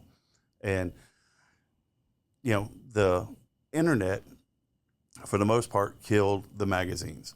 I remember waiting on my trucking magazine to come in and my mini trucking magazine to come in so I could see what, get the show footage and see what the featured truck was. And now, as you can get on Facebook Live and watch somebody walk around a show and, it's like you're there, and the consensus was, why would I buy a magazine and wait, 3 months to see a show that, I watched live. And I was so excited to when I found out that the Mini Trucking Magazine is actually back. So many people miss the magazines that they're actually printing Mini Trucking magazines again. Yeah, no, I had Michael Sutterman from South Mississippi Living magazine. Mm-hmm. That's one of my favorite magazines. I enjoy it for the coast because I like food. Mm-hmm. So I kind of deck out and check out food. And he was on the podcast a month ago. He was telling a story about him and his wife, always being in the paper business. And he said, last couple of months it's went up. So he's almost, brought in another 5,000 copies for down here. That's just huge. Right. For paper. And he said, people are going, and you know what I've been doing? They're getting more nostalgic about and it. Radio's coming back. People are tuning in more radio stations because everything's so instant now. Right. And you want to hear, WTF, Lucas in the morning. Oh, those are my people. Yeah. In fact, we just went to lunch with them to discuss our ads, and they're supposed to be coming up with some crazy contest for their live remote. Hopefully, Riley. Did you have lunch with Kip? Yeah. I love Kip. I love Kip. Riley, Dan, and Lucas. And we had a good time. It's interesting. I listen to them every morning whenever I would have to take the kids to school, and I'm a smart ass by nature, and I'd send in stuff on their little direct messages, and just giving Riley a hard time about her massage chair and her coffee press. It's coming back though. Yeah. I'm gonna go on, and my dad's going through some health stuff that that I have to take care of right now, for the family and stuff. So, but once I get back into that mindset, like I've been fluctuating this show. Like sometimes I do a show this week, next couple weeks. Just last week I was in a bad headspace, but they've also invited me to come on to their show on a Friday, so I'm gonna go do that and hang out with them. And they've asked me a couple times. I know Lucas, but I'm coming. Because I listen to them, and they're like, "No, we want you on." So I was like, "All right, I want to talk about. how much I love this coast. I'm born and raised here. I'm from Latimer. Most people don't even know what that is. Now I'm Gulfport, transplant, but I vacation here. Like I love seeing Scrapin the Coast, and I love seeing cool cars because there's nothing like walking around and seeing what somebody's put their sweat in, mm-hmm. and they're proud of it, and then. You should remember us like when we have our cars and like somebody just compliments on you. It's just that certain feeling. It's like right. Yeah. I seen a 1995 Lightning in a gas station on Pure Country right here, and it was John from detailing over there in Gulfport. I think it's like Lacoste. I might be messed. Mm-hmm. Yep, John. He's got a white Lightning, and I seen him. I was like, this is so sick. And then I see him. He's like fitness now, and you can see in his. The way I approached him, he was just happy, and then we sat there and talked for 5 minutes. Because car people are car people. If I see somebody at the gas station in a car that I respect, I'm going to talk to you. And that's I've been looking at like the Trans Am WS6s, the W6. Mm-hmm. Whatever happened to the '98 Camaros? Did they all go away? I think they're all dry rotted. Really? I think so. I can't see them anywhere. They're all plastic. They're going. Sunfires are gone too. Now you say Sunfire? Yeah. I know where one is sitting right now in not perfect shape, but it's in great shape. Whatever happened to the Dodge Neon guys? You remember them? I remember those. They were big. I remember George Ellerby had a 4-door Neon, and it was turboed. Yeah. And you want to talk about the ultimate sleeper? It was crazy. I remember we went over, and this was before, all the drag race TV shows, we're talking early 90s.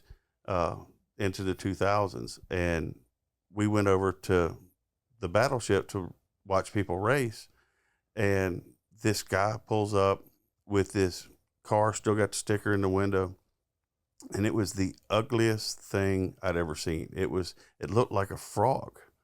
I mean, it wasn't a good looking car. And he got out and was talking trash and wanted to, race somebody. And he was looking around, and there was a guy with an S10 with a 350 in it. And he walked up and said, "Hey, you want to run it? I just picked that car up. You want to run it? I want to see what it'll do." And, sure. He said, "But it's a brand new car, so it's going to cost $500 to run it."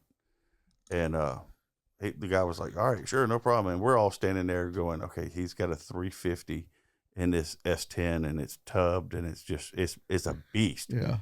And he's got this little ugly frog car. And they got out there and flagged him, and somebody tied the S10 to the ground because it didn't perform. And the frog car, gone. Never chirped the tires, never squealed the tires or anything. It was just gone.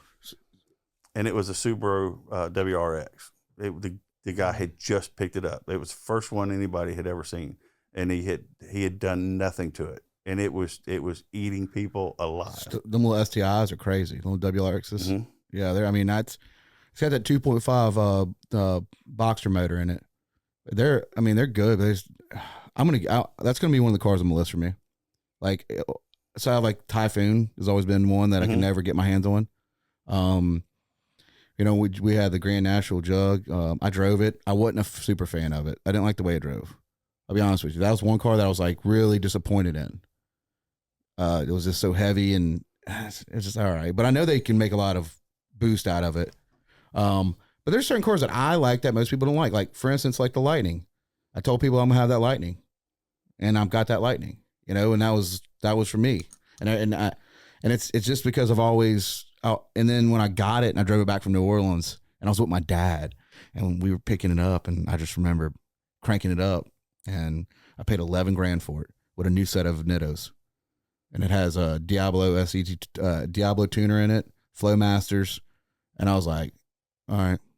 And I remember it didn't change the spark plugs in it. The guy didn't change the spark plugs in it, so running rough, but still, you got your truck. I lit up. Me and my dad went and got a daiquiri. He followed me home, and now my son, I remember my son, he was probably 3. He washes that truck. So my son was like 3. I remember him having the car seat, the baby seat, and I just still remember this day of him, like when I first hit the supercharger, because it's loud. They eating superchargers loud.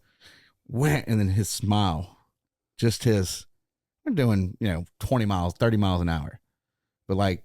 I can still, there's a memory in my head of my son just like looking over in his baby seat. Can't say barely anything. But he had the spark. Oh, dude. Because he sees it. It's at his Uncle DJ's house right now.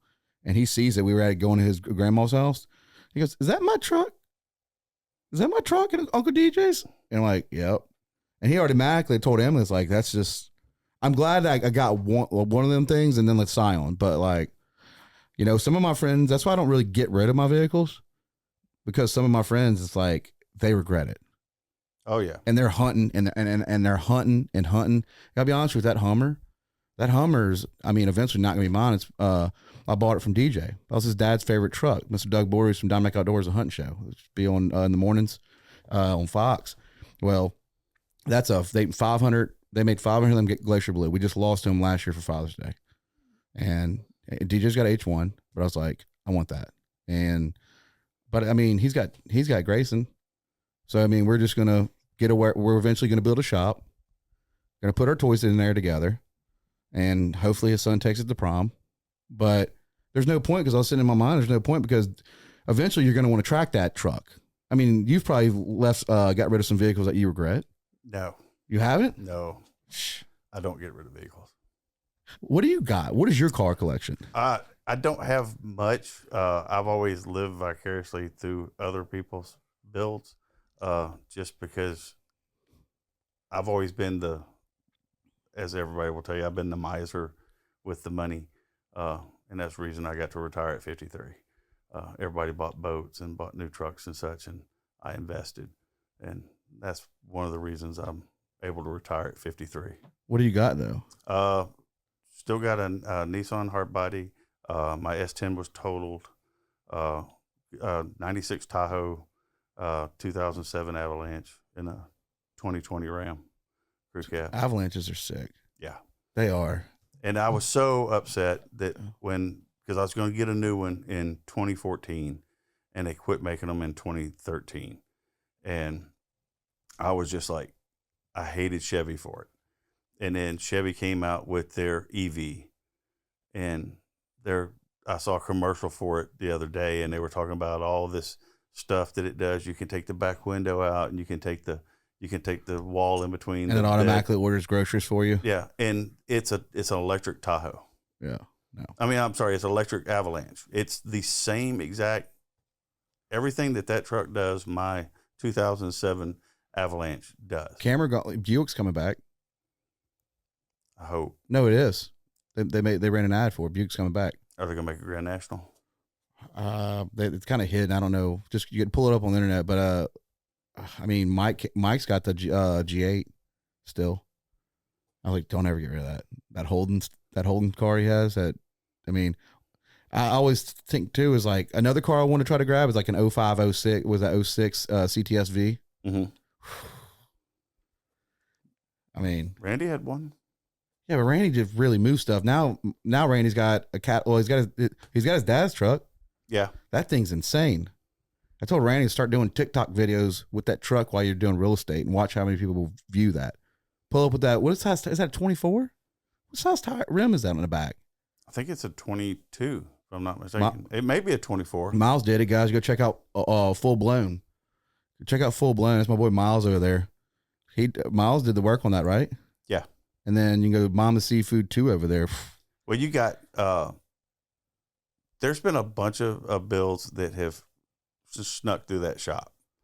One of the he built a Cadillac for a customer, and it was one of the big body Cadillacs, and he sent me a picture of a rim, and it's the 70s Cadillac hubcap, but it's 24 inches. Jesus.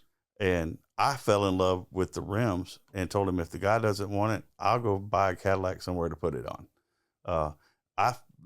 I could not stop talking about the rims when we were going to Texas, and the rims did it for me. The car could have been just total nothing, but the rims made it. Myles is back now though. He's got that 1500. Yeah, he's back. He's back. Yeah, he called me to quote him for Haggerty. Mm-hmm. He's back. He's already started ordering stuff for it. He's back. I went to the shop. It was raining. Sitting there just waiting on him. They was out to lunch. All right. Sitting there, and here he is pulling up. Gets out. You see the smile. Ain't smiling at me. He's looking back. You know that when you get that truck and you look back. Well, I remember when Myles had the S10 with the quarter shell, and it was long wheelbase, primered out, and he had just put the front hydraulics on it. And I think he only had like 2 batteries on it. It wasn't the quickest in the world. But he comes over to the house, and my dad was an interesting person. When I first bought lowering blocks for my S10, I was terrified of what my dad was going to do. I figured he would lose his mind, and then he was explaining to me in his day that squatted cars were all the rave, that people would heat the springs up on the back of cars and make them squat down. But since he used his for work, they would put bags of cured concrete in the back to weight the car down. That way, when it's sitting still, it looks like it's hauling ass. So Myles comes pulling up, and he raises the front end of the truck and lowers it, and raises the front end of the truck and lowers it down. And my dad, with the straightest, driest face, walks up to the window and goes, "I can fix that." And Myles didn't know what to say, and I was just dying. But yeah, my dad was probably one of the biggest proponents of scraping and that lifestyle, because he went and bought me Conquest TSI seats for my S10 and made brackets so that they would bolt up in the truck. What was his car? he had a Model T, a Model A. Oh, dude, he was one of the old cruising guys that had his shirt tucked in the blue jean Wranglers. I remember growing up. Dad shoes. I took my first Harley ride when I was 3 weeks old, and that's when they had cleared the streets after Hurricane Camille. But my mom and dad used to get together with several other groups, other couples, and they would dress up, and everybody had Harley FLHs, and they would cruise over to Slidell or Mobile or New Orleans or ride up to Hattiesburg and go eat and then ride back. Never was, no offense, tatted up, biker person. But they were hipster, bikers. bro. Yeah. Or was a hipster. They were, they enjoyed it, so I've always had a respect for, changing a vehicle from stock. And, he was so cool whenever we would do something new. And then when he got older, he was a telemarketer's worst nightmare, because somebody would call and talk to him, and then he would have to do a commercial for the coast, and tell them how great it is, and 26 miles of sand beach, and it's the best seafood in the world. There's a reason that Mississippi is the most obese state, because we have the best food in the country, and just go on and on and on. He would tell everybody about cruising and everybody about scraping. And, I lost him December 20th of 22. Recently? Yeah. Oh shit, man! I'm sorry. No, he had a great life, and he had a good death. He didn't suffer, and he didn't miss anything. Some dads scare you though, the ones that have the blue jeans and the tucked in Cruising Coast shirts and Scraping the Coast shirts, because they know something. Yeah. like they can fix something. Like, Well, my dad worked for Mississippi Power for 28 years, right here at Plant Watson, and even after he retired, he still wore the gray Dickie work pants and the gray work shirt and a white T-shirt, no matter where he went. And it was funny whenever he retired. He went to the Ostlets, and he wanted a Lincoln Navigator, because everybody that knows anything about coal plants is that coal ash rots everything. And he never would put a quote unquote new vehicle out there. And he looked at Navigators, and then finally he bought one from Miles's brother-in-law, Tommy. And that was his thing. what year was it? I couldn't tell you. It's like a 95, 96. May have even been a 97. But it was his pride and joy. He loved it. And, it's sitting at my mom's house right now, right where my dad parked it. Are you going to restore it? Thinking about it. You should. I don't want to get in it. I don't want to move it, because that's the last place he parked it. Ooh. So. Yeah, shit. Yeah. It's okay. I mean, I took that Hummer, and the door handle was messed up on it. I still got a lot of work going on like Hummer, but I took that Hummer because his dad was Doug Boers, like world-renowned hunter, and he took it all the way to Texas, and he had a bunch of patents like hotspot. Old man, he did a patent for Old Man Tree Stand. I just grew up at his house. One of my dad's close friends in St. Martin, but like I got the thing, and it probably got washed twice, and then I got it here. Started washing it, cleaning it, and picked them up. And then I remember we went to, his dad just got inducted because dad played pitch for Ole Miss. So he got inducted at St. Martin Hall of Fame. I remember I just got the door handle put on there, got it washed up, and went and picked up Mike and DJ, my childhood friends. We went to the St. Martin game, met my dad there for the Hall of Fame, be out on the field. And then recently we went to Emily's class reunion in Bay St. Louis. I drove all the way to St. Martin, picked my boys up, and we drove all the way to Bay St. Louis and at Hummer, taking the beach, cruising with some 90s music, some big timers, some rap. But that's kind of like how we use his dad's truck, because it's not my truck; it's his dad's truck. right. Like, I mean, when I tell you all the time, like it's Doug's truck. And when people see us out and they see us in it, they're like, okay. Because it's just cool for us to get. But it's nothing but good memories. Oh yeah, yeah. I mean, he's got duct tape still that I'm gonna keep. He was a duct tape guy. One of the things in there again, we'll go back to memories. It was during I want to say it was during cruising when Myles had the blue Caprice with the white top, and his dad Bill was still with us, and he put Bill in the car, and we went cruising, and we went all over Gulfport and then Long Beach area, and it was funny because Bill had a stroke, and all of a sudden he just teared up, and Bill was a car guy, and he just teared up, and Myles was like, "What's wrong?" And I'll never forget Bill said, he goes, tears of joy, and he was enjoying the ride and seeing the old cars. I want to say he saw a Corvette, like the one he had, but he was just the emotions that came out of him, and had all of us in the car boohooing. That's awesome. So we're all a bunch of 20-somethings, and we're, what's wrong with you? Nothing. I mean, cars. That's a similar thing like Scrapin The Coast. I mean, there's just going to be nothing. There's a reason why you have clubs. Right. That's the reason why. You put on for the clubs, and it's a family.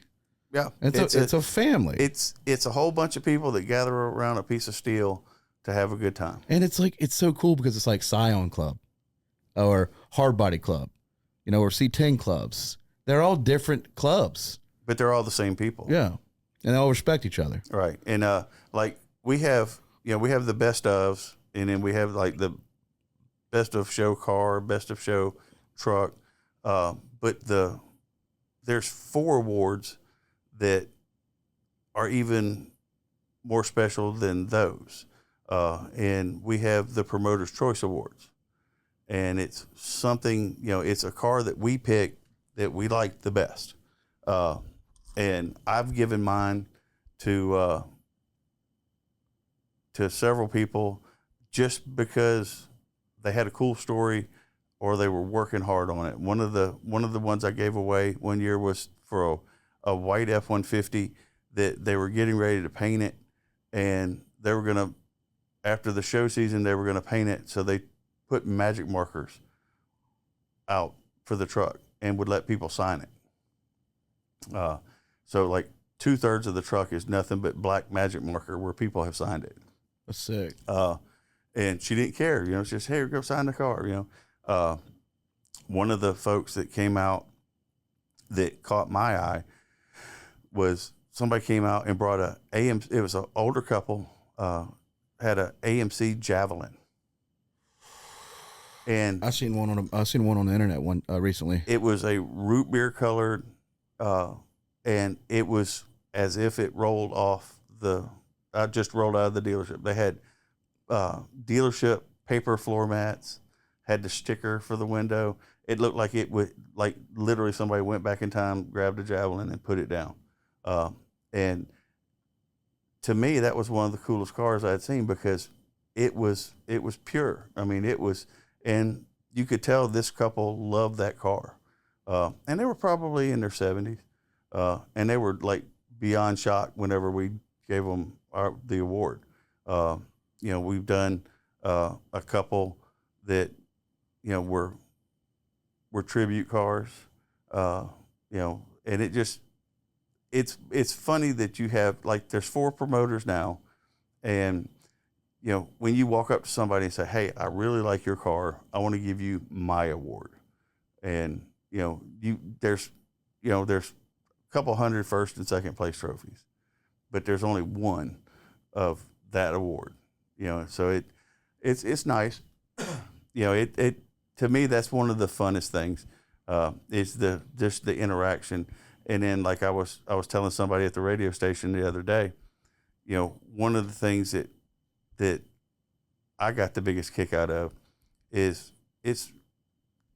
there's 4 generations in our promoters. Tammy's that will be working at the show. You have Tammy, who is Greg's wife, who's our partner now. Her mom will be there. Her daughter's Lauren. She'll be there.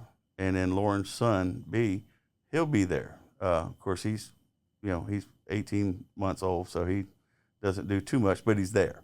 But it's funny because they were asking me, is it a family event? I'm like, yeah, we have 4 generations of one family here.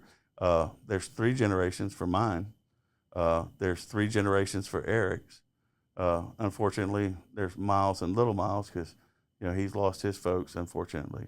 But, it's a family thing, and it's amazing. I did not get it until we were doing a presentation for tourism, and somebody had made the comment about, how our people look, and they're tatted up. They got all the holes and everything. And like I was telling you, you got a man and a woman that are just inked up. Both of them wearing black, got the baseball caps on, pushing a stroller. You got a little kid and an infant in the stroller. And I was taking pictures of all these folks, got their permission, taking pictures of them. And whenever we were doing our presentation, I was saying that, this is the new nuclear family. This is a couple that have kids. He works, she works. They're trying to make ends meet, and they're trying to express their culture with their children. I said, these are the folks that are coming up, and in the future, this will be our folks in 10 years. Kind of proud I got a sleeve. No, I have. Yeah, it's true. We got Emily, like my Emily and my Oliver. My Oliver, when I go do events, he's in a costume. Like, seriously, like full blown. What do you want to wear? Like, what do you want to wear, son? What do you want to do? But I'll tell you, I'm not. I can't change, and I love the scene. I was saying I was telling Randy, I was like, we got to get back into it. We got to get back into making it more than just like once a year, because that's what I miss. I've met some of the most important people in my life. Whether we have Mr. Real Estate itself, Randy Richardson, he lives right across the street over there. But like, I remember being 14 meeting him. Like he's sitting on the board of Carter's Champions with me. We do the pink dress run together. Mm-hmm. We do boating for boobies with Stacy and them over at Captain Al's. Like, it's the friends. Brian Bozeman, these people in my life that have been like lifelong friends, and it was over a vehicle. Right. It was literally over a vehicle. Just like I was saying, one of my first memories of Ronnie and Randy were when they had Christian Motorsports, and they were going to some show, and I had a set of Recaro bucket seats, and I loaned Ronnie my Recaro bucket seats to go to the show. And it's like everything for people who are close to me and my friends, I would say, 99% of them are around a vehicle. I met them because of vehicles. Met Myles because of car stuff. I met Greg because of car stuff, and then he loved my scooter. Well, when Greg came into town, it was 85. I wasn't born yet. I remember his Mustang. He had 15s in his Mustang, no mids and highs. And he would ride around, and all he had was bass because he was waiting on a sale to get mids and highs. And it's craziness like that. Met Eric through car shows. We both had Nissans. John Landry had a Toyota Celica, but it was a car show. I'll never forget that it was red, and the clear coat on the hood was dying, so we scuffed it up and painted it with flat black primer. And the first time he cruised the mall and went to the beach, everybody thought it was a sports car because it had a black hood.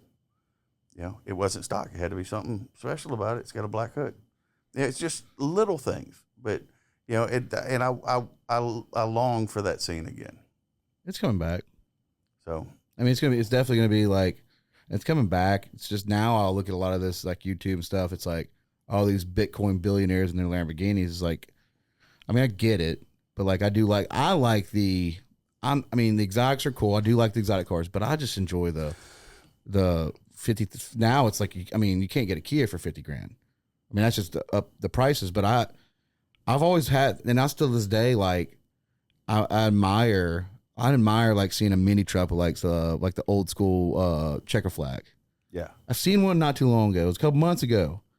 I mean, it wasn't the best paint color, but you knew it was an early 2000, late 99.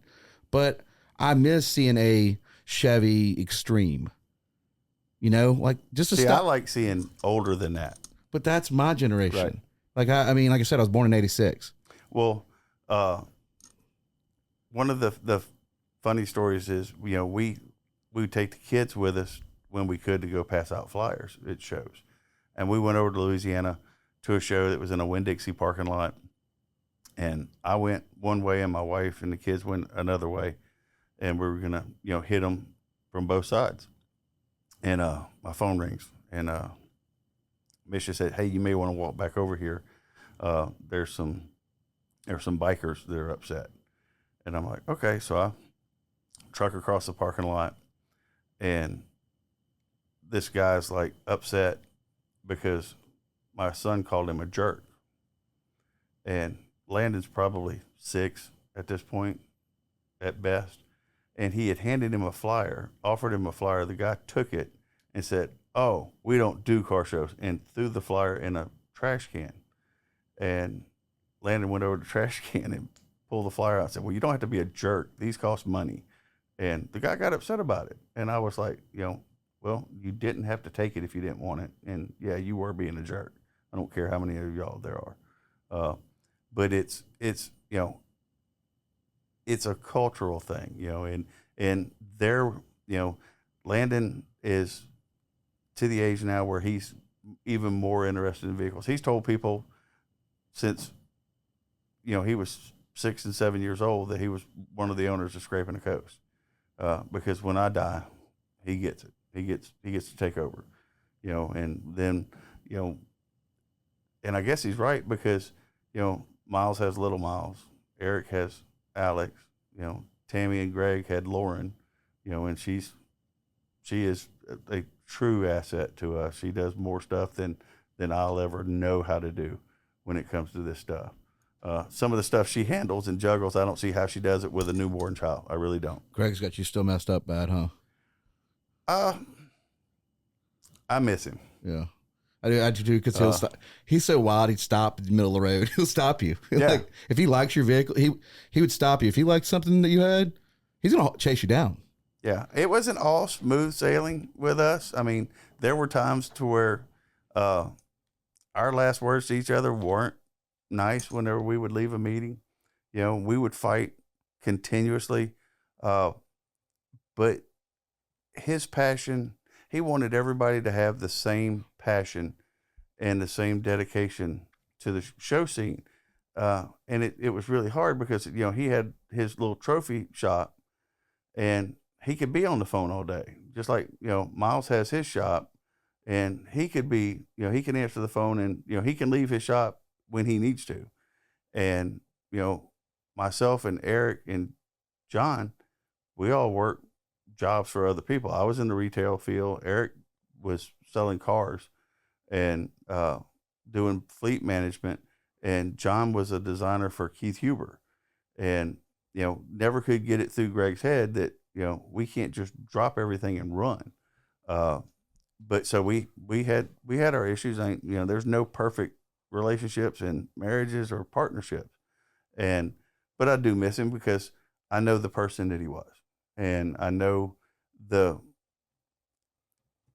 like I told somebody right before his service, I said, Greg's a lot like me. There's going to be 2 types of people here.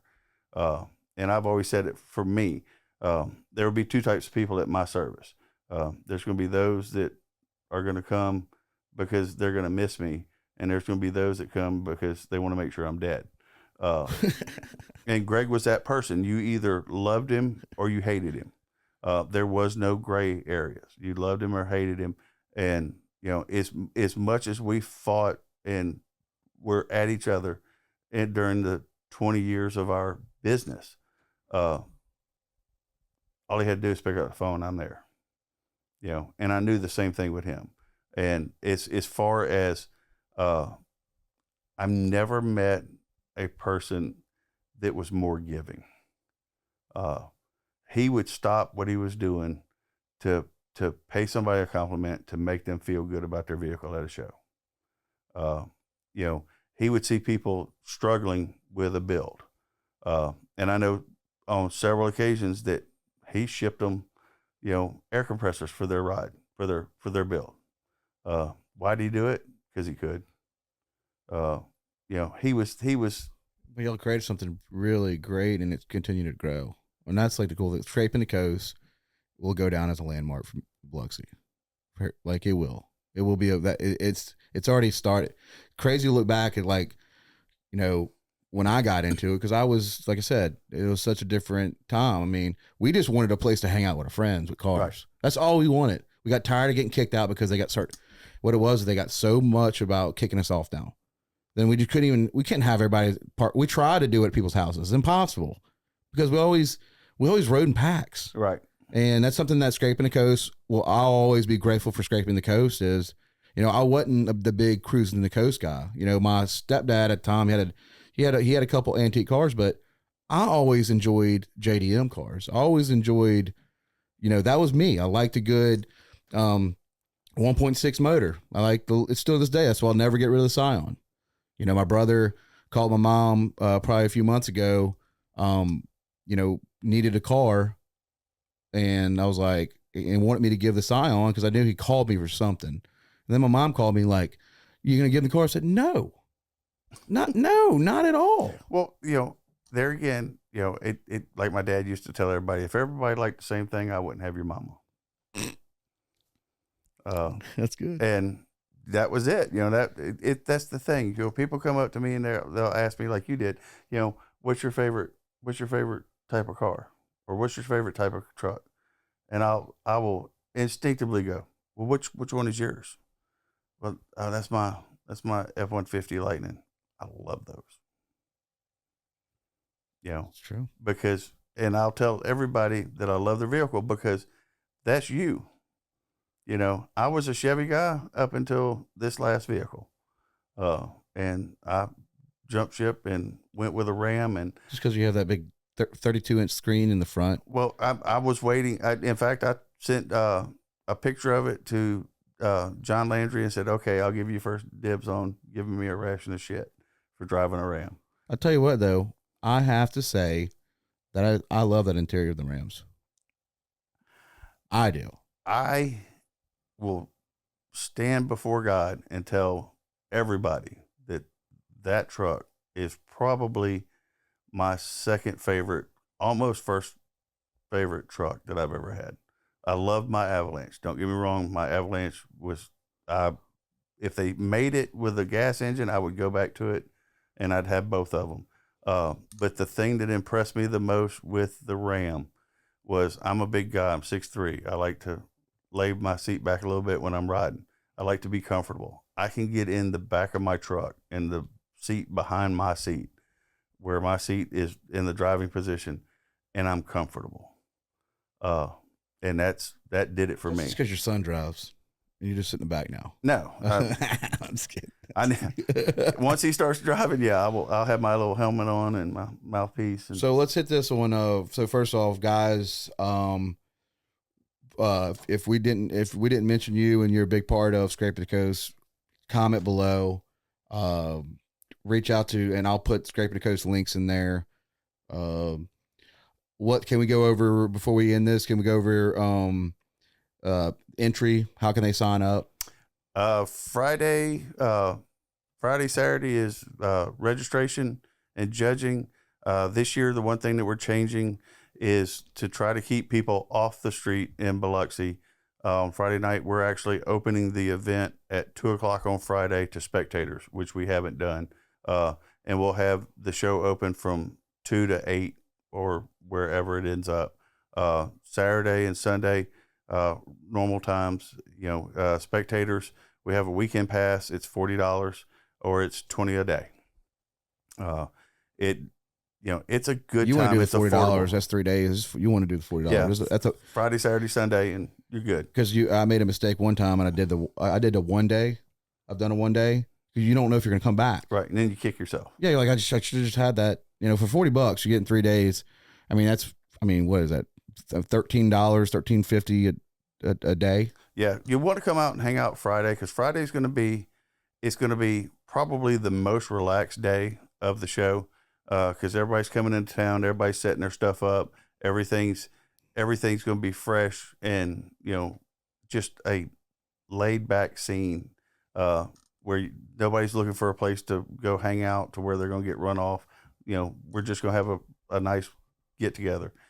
Saturday, you want to be there at 2, because that's when the hydraulics are coming back, and there's a bunch of people from Miami that have signed on that are going to come up and try to take our $3,000 for the hydraulic contest. It's going to be crazy. They're going to tear some stuff up. I bet you they will. I mean, the things get high now. Oh, did they? The hopping ones will hit the back bumper. The craziest thing I've ever seen from one was it jumped straight up in the air, and it was probably 5 feet off the ground. And then he rolled it over on its roof and stood on the undercarriage, took pictures, and then they brought a forklift out and rolled it back over, and then they started it again. It's the engineering in those things is just amazing. What's Sunday? Sunday is our awards, and everybody hopefully have a safe trip. The only wish I have is my wish is everybody that comes to the show makes it back to their house in better shape than they left. Where's the after party? I know you've always done that. After party is going to be at Gulfport Dragway. They should open the gates there between 12 and 1 so that you can come out and, one of the things we talked about, you can drag race all day if you're a participant of the show, if you're registered at the show. And we have people that bring out drag cars that run through registration, pay us an entry fees just so that they can test and tune at the drag strip all day. Then they have the burnout contest, and our DJ will leave the Coliseum and go host the after party at the drag strip, and then we'll have an old school rap DJ that's just nostalgic for days. It's gonna be an event, and that's one thing Ronnie was saying too. Was if you come down, buy the tickets. At least buy a day. Just buy a ticket, support them, because it does cost a lot of money. Insurance, getting set up, feeding volunteers, got employees. I mean, there's so many moving parts. I mean, what is how many official Scrapin the Coast security? I mean, y'all have a lot that goes in behind this. We'll have about of our employees. There's probably about 125, and we don't do volunteers. We have a staff. So people are people are compensated for their time. That's one of the things that people find it hard to believe is, we bring new people on every year, and then we have people that just want to move away from the show and just come out and enjoy the show as a spectator or as a participant. And that's cool. As long as you're enjoying the event, for as much traffic and as many people come out, it just kind of gets to you sometimes whenever you see the Highway 90 packed on both sides with locals that are, watching the vehicles and quote unquote watching the show that they're not supporting. And then they wonder why things go away. And, one of the things I can remember when I was a kid was, the little pop-up stereo contest like at Rice Pavilion, and they died for a reason. People went down there, but they wouldn't pay to support it. They just wanted to go down there and hang out. So I will encourage, if you have someone, if you ever come down to park on the outside and watch the traffic, just remember, you're getting a free show, and if it goes away. What's the biggest prize? $3,000 for the hydraulic contest, and then the specialty awards between club participation, best of. It's not a bad thing. No, it's bragging rights though. It's bragging rights. It's you get you win an award from Scrapin the Coast. It's bragging rights. The one thing that I have always been amazed by is we don't have clubs self-destructing on who's going to get to take the 6-foot surfboard home, because there's 20, 40 people in the club, and there's only one surfboard for bragging rights. Now, these guys got so much money now, though. They have their own. They have their own club rights now, though. Yes, like they have like their own club houses. Like that. Like I was thinking, like, do they still have the shop in Lucedale? I'm trying to pull something up before we end this. Do we have Do they still have the like the shop in Lucedale? Remember these clubs? Mm-mm. I'm trying to think, but anyways, they I was always fascinated because now they're so big, and these guys now, like, when we started out, we're a lot younger, and now these guys are in their 50s, 40s, 60s. Oh, I'm 54. Yeah, they're like, oh, okay, hey, can you put up 10 grand? I could put up 10 grand. It's like, let's buy that warehouse. Well, that was funny because when we went to when we moved from the showgrounds at the ball field and went to the Coliseum, trying to convince Matt and Bill that it would be a worthwhile venture. That was probably the most interesting sales job I ever did. And thankfully, Bill Holmes and Matt saw the vision. And it was crazy. And then whenever we came up and was like, we'd like to do a burnout contest.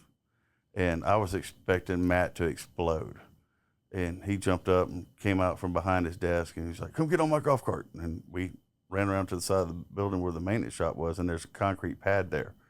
And he's like, we can have it right here. They won't tear this up. We can have that right here. And for years, we did the burnout contest there. And then, the show got to the point to where there were so many people on the grounds to where it was dangerous. So we moved the burnout contest out to the drag strip. To where they can do whatever they want out there, and if somebody loses a tire or breaks an axle or something, there's plenty of concrete barricade between them and the crowd. Shit. So, well, I mean, you're massive now, and it's going to continue to grow. I hope 10 years from now, it's going to even grow more. All right, guys. Like I said, go to the vendor. If you we didn't talk about, you can go ahead and comment in there. If you want to ask Ronny some questions, you can message me or Ronny. I'm gonna tag Ronny on this. He'll answer the questions for you. I just got to drop in a few things too. Is July 21st is going to be the Kids Crocker Classic. It's Marty Wilson. I do it every year with Marty. He's the godfather of my son. Then we got the weekend after, we got Boating for Boobies with Stacy at Captain Al's. So that is also, we raise money for the boobies. Be there. Yeah. And but like I said, if you have any questions about this, reach out, ask and I'll get them to Ronny. And I mean, feel free. The only way that feedback helps, if you're going to complain about like, oh my God, the traffic's crazy. It's a weekend, guys. It's going to bring a lot of money. Your friends, hopefully you have friends that you support that have small businesses, and it puts money in their pocket. I've heard stuff of, overhead for a business is a lot, and we're in a tough time right now. And I've seen some restaurants in Biloxi. I'm not going to name. I mean, I'll just tell you right now, my girl, Ava, if you're down here, she's battling cancer again. We went to school together. Go see her restaurant, King Jack. It's right there on the beach. It's right by the reef, but definitely go see King Jack. I want to really give a shout out. I mean, it will do a lot for that family, but every one of them businesses, go hit up the local spots. But it's great food. Oh yeah. It's great food. That's the thing. You won't be disappointed. No. You're not doing a charity by going there. Yeah. You'll get full. But I also, take in the beach, man. And look, I'm grateful. I'm that person that will go drive the top of the Beau Rivage on my scooter and just sit there. Cause I'm like, I live here. I mean, yep. and that's something that I get to do every day. Well, I take the beach home. I take the beach as much as possible. Throwback. And that's the crazy part. I take the beach as much as possible. And my dad's gone. My dad loved cruising the beach. And whenever we had his procession, we left the church and went and hit Highway 90 and cruised the beach until we got to Lorraine Road to go put him in his final. But we, that's the thing. We take for granted all the stuff that we have. And some people don't, and some people enjoy it like us. Most people, believe it or not, though, most people take it for granted, and it's crazy that, you can, if you ever just want to feel better about yourself, go down to the beach at 5:30 in the morning and watch the sunrise. It's incredible. You'll see all the colors. And then if you go back to the beach at night at about 8 and watch the sunset, and if you can't feel good about where you live, there's something wrong. Dude, I get me on that sea deck of Captain Al's about 7 o'clock. It's over with, dude. It's over with. Yeah. We go out and see Stacy, and we kind of have a tradition. After the show, we all pile in there and just, we're burnt up, burnt out, and just, we're like all exhausted. We go eat this fat meal and go home and sleep for 2 days. I don't blame you. Well, Ronnie, I want to say thank you for coming on. Thank you for having me. And keep us informed, and good luck. And guys, honestly, another thing too is throw trash in the trash can. If you do, just go into that event like it's your house. I mean, be respectful. Don't go there, no chaos. I mean, I don't have to tell you how to do, but just be respectful. And another thing too is don't sit on somebody's car. That's something. Yeah, don't model on somebody's car. Yeah. Ask them if you can ask them, and they say most people are pretty cool, but you want to ask first before you lean on somebody's car. It takes a lot of work to get these cars prepped, and that's the big thing. They're not trying to be mean, but if you go touch a car, I mean, I've heard, $3,000 to $4,000 just to detail some of these cars from these events. So if you can put your greasy fingers on this aluminum, it's there for a little bit. Yeah. So just be respectful to the cars, and honestly, another thing too is this is Scrapin the Coast. Have fun, and be safe, and look out for people. It's going to be a lot of people there. Well, the one thing I will tell everybody is, yes, be respectful at the event and such. If you don't come to the show and you don't purchase a ticket to walk through the gate, and you're out on the beach to enjoy the cruising that's going on in front of you, please be respectful of the property that you're on. Believe it or not, we didn't have anything to do with it, but we hear about it. And the last thing is, it's going to be 100 degrees. It's hot. Water. But the thing you have to remember is, our protectors, our people, our police force in Biloxi everybody works. There's nobody off during Scrapin the Coast. There's no leave, there's no weekends off. And these guys are standing down there on Highway 90 in their black uniform with their vest on, and it's 100 degrees, and there's no telling what the heat is inside those vests. Please be a little bit more patient. Be respectful. We're talking about the 5-0. Yeah. And the first responders. Because those guys are they're doing a job that I don't want. No. And they do it to the best of their ability. So, you stand in the sun for a 14-hour shift and see how excited you are about somebody being stupid. If, like I tell everybody whenever we go to different shows, if you can't do it where you live, you most likely can't do it here. And I thank you, sir. And, just a little bit of respect goes a long way. Hospitality. Well, guys, we love you, and good luck, Ronnie. Appreciate it. And R.I.P. Greg. Definitely. Take care.